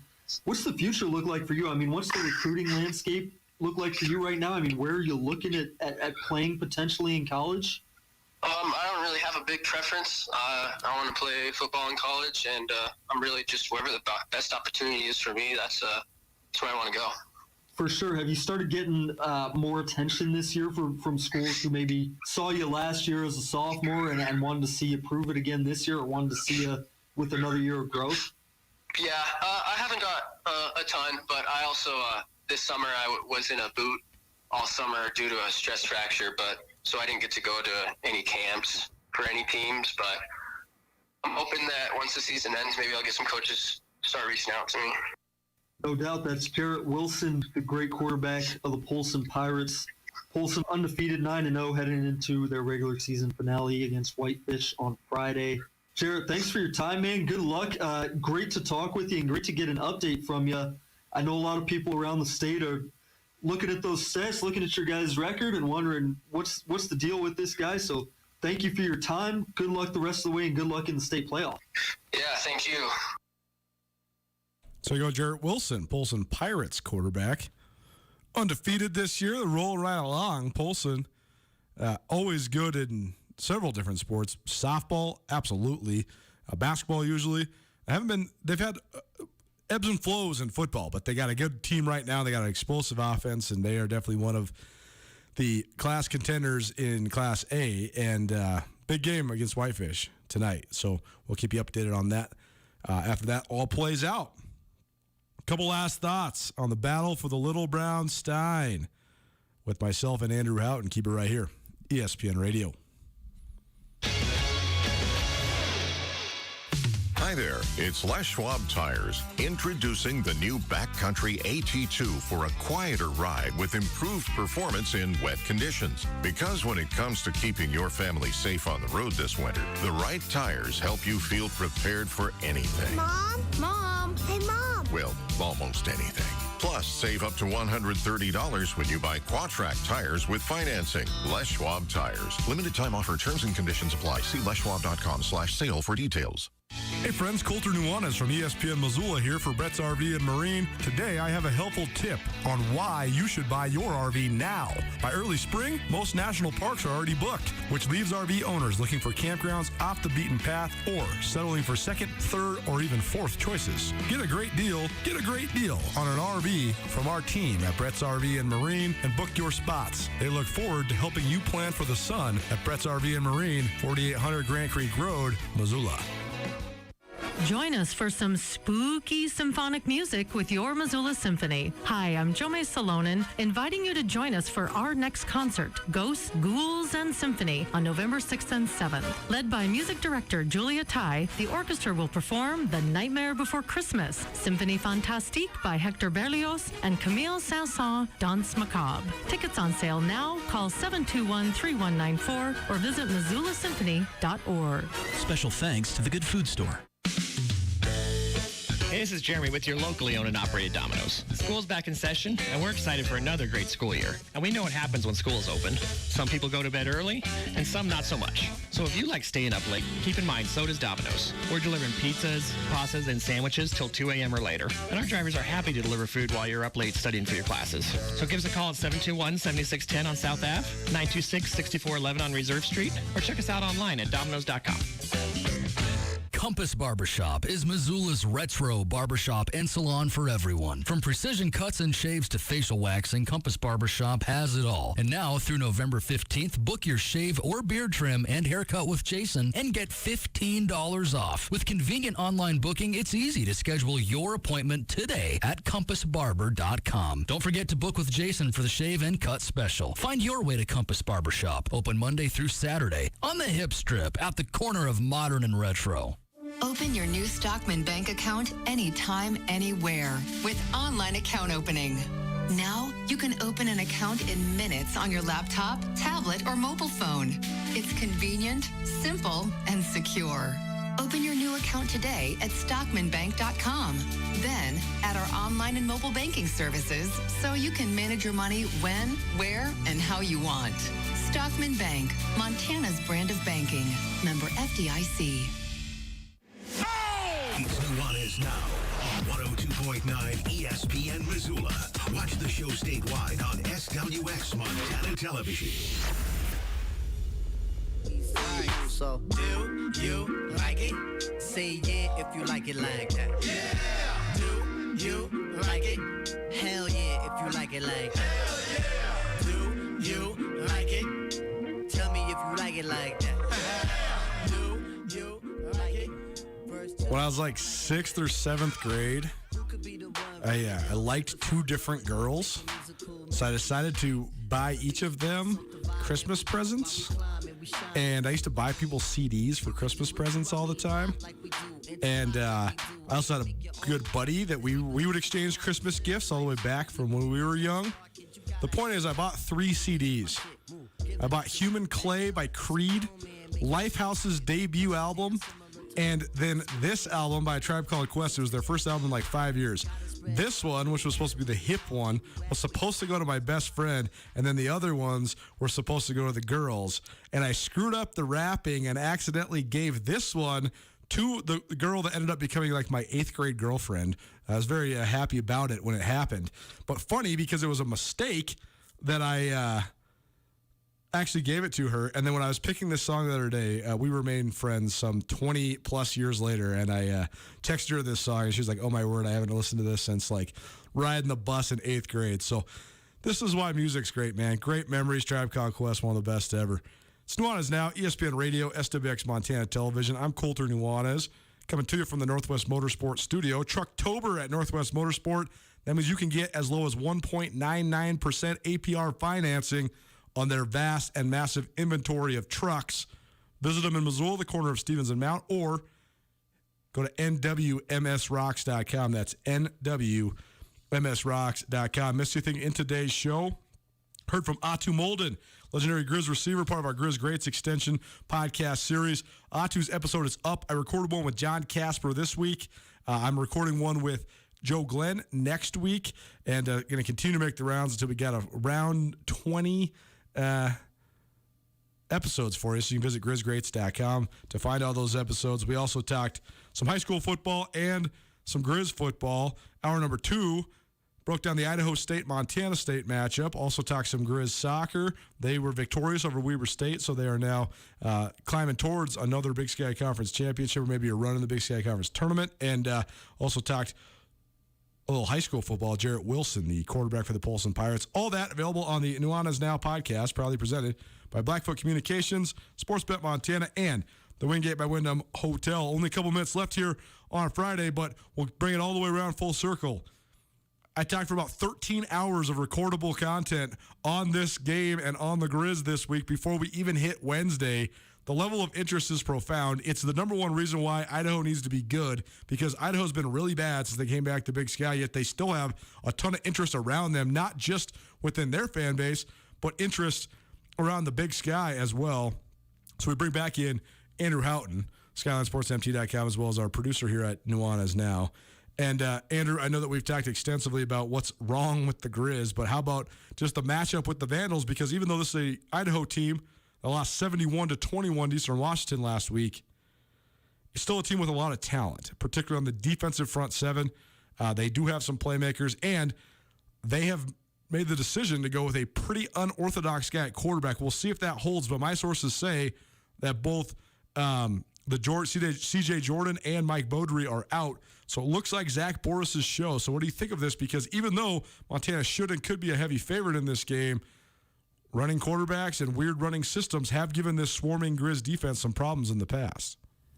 Yeah, it's not an unorthodox decision as much as just they were forced into it. Unnecessary one, right? They had to do it. So Idaho pulled Zach Boris out of the storage closet for the first time in the spring. He's a Washington 3A State Player of the Year as a quarterback. They were playing. Okay, so I have to interject here just for one quick second, and I have to give a shout out to my boys from Walla Walla, because we were talking about Zach Boris coming from Kamayakan High School, and Walla Walla High School is rivals with Kamayakan, and a couple of our good Walla Walla guys, Craig Metler, the head track coach at Missoula Sentinel, former Grizz defensive tackle, and Andy Thompson, a Sac State coordinator, former Grizz linebacker. They weren't happy that I was giving praise to Kamayakan. So anyways, in case Coach Med has been listening, he was salty that I was giving praise to one of his high school rivals. These things run deep. Anyway, Zach Boris, continue. I was watching Kamayakan on SWX in the studio here last night. I was in here late doing some soccer segments. Kamayakan versus Chiawana? Is that how you say it? Kiowana? Could be. Yeah, I don't know. On Washington SWX. high school names are hard. Zach Boris, really interesting guy. So Idaho ran into this exact same problem in the spring with CJ Jordan and Mike Beaudry both sustaining injuries. Paul Petrino looked at his roster, decided the next best choice to play quarterback was this kid Zach Boris, who, like I said, really good high school quarterback. They were playing him at wide receiver, running back, special teams, trying to find a spot for this guy who was clearly talented, really athletic. Not really a quarterback, but when those injuries happened in the spring, they brought him off the bench and just ran option with him. I watched a little bit of Zach Boris in the spring. I really like this kid. First of all, there is no threat of him throwing the ball at all. I think he's thrown the ball 8 times. He's attempted 8 passes. So we watched Sacramento State last week against Montana. Asher O'Hara, who's their running quarterback, he could sling it a little bit. I mean, he's not a straight drop back passer, but they could get him on the edge. He can throw the ball downfield. There's no threat of that with Zach Borish, and yet he still runs their offense pretty well. They nearly knocked off Eastern Washington in the spring with him playing quarterback. He had over 200 rushing yards. And again, this is, they're not running play action and taking deep shots. He's just optioning every time. He's not a big guy. I think he's under 200 pounds, but he's really shifty. He's tough. He's a hard runner. I think he could give the Grizz some problems, especially because we've seen, like, Asher O'Hara gave the Grizz some problems in the Sacramento State game. Eric Berrier got sacked a lot, but when he took off, he was able to find some gaps in the Grizz defense in the Eastern Washington game. There's so much strategy, execution, scheme, all that goes into college football games, but I think this game that Andrew will be going to tomorrow in Moscow is about so many other factors besides any of what I just said. To me, does Idaho show up to play? Do they want to play? Are they going to play for this coaching staff? Or have they mailed it in? Montana, how do they get their swagger back? Where did the swagger go? What's missing? Are they going to feel the weight of the world after having such an epic win to open the season and maybe not be able to live up to that? Or are they going to be able to re-grasp that level of intensity, that level of ferocity? To me, that's the key to the game. Andrew, just a couple of minutes, but what do you think are the keys to the game tomorrow in Moscow for Montana? I love the way you put it in that comment, Coulter. I agree with you 100%. I just think it'll be interesting to see Montana sort of not only regrasp what they were earlier in the season, but just regrasp this rivalry. I mean, you're going over to Moscow to play Idaho. You're playing for the Little Brown Stein, whatever. These teams have been rivals for a century almost. Get the feeling of that game. Come out and play. I need to see that from Montana on Saturday. It's going to be a good one. We'll have all the feedback from, as I always call it, Spud Week. It's never really aligned like this where we have Montana and Montana State playing the Idaho schools, but that's the way it is this week, so it should be fun. There's going to be some major repercussions coming out of this game in Moscow for a variety of reasons, I think. So, big game both for Idaho to get back on track. I think a win over a reputable rival could be something that could actually affirm them because they've just been looking for that moment of affirmation with the exception of their 2 wins over Eastern Washington. It's been nada. It's been almost zilch for the Idaho Vandals. And Montana, they cannot lose 3 Big Sky Conference games in a row. It's a dire one for them as well in Moscow. We'll have full reaction and coverage for you on Monday during the Montana Football Hour. We'll also look forward to Marty Morningweg making his weekly return here on Nuanez Now. In the meantime, have yourself an outstanding weekend. Thanks so much for being here with us. We'll talk to you on Monday, 4 p.m. It's Nuanez Now. Hey, it's Colter Nuanez.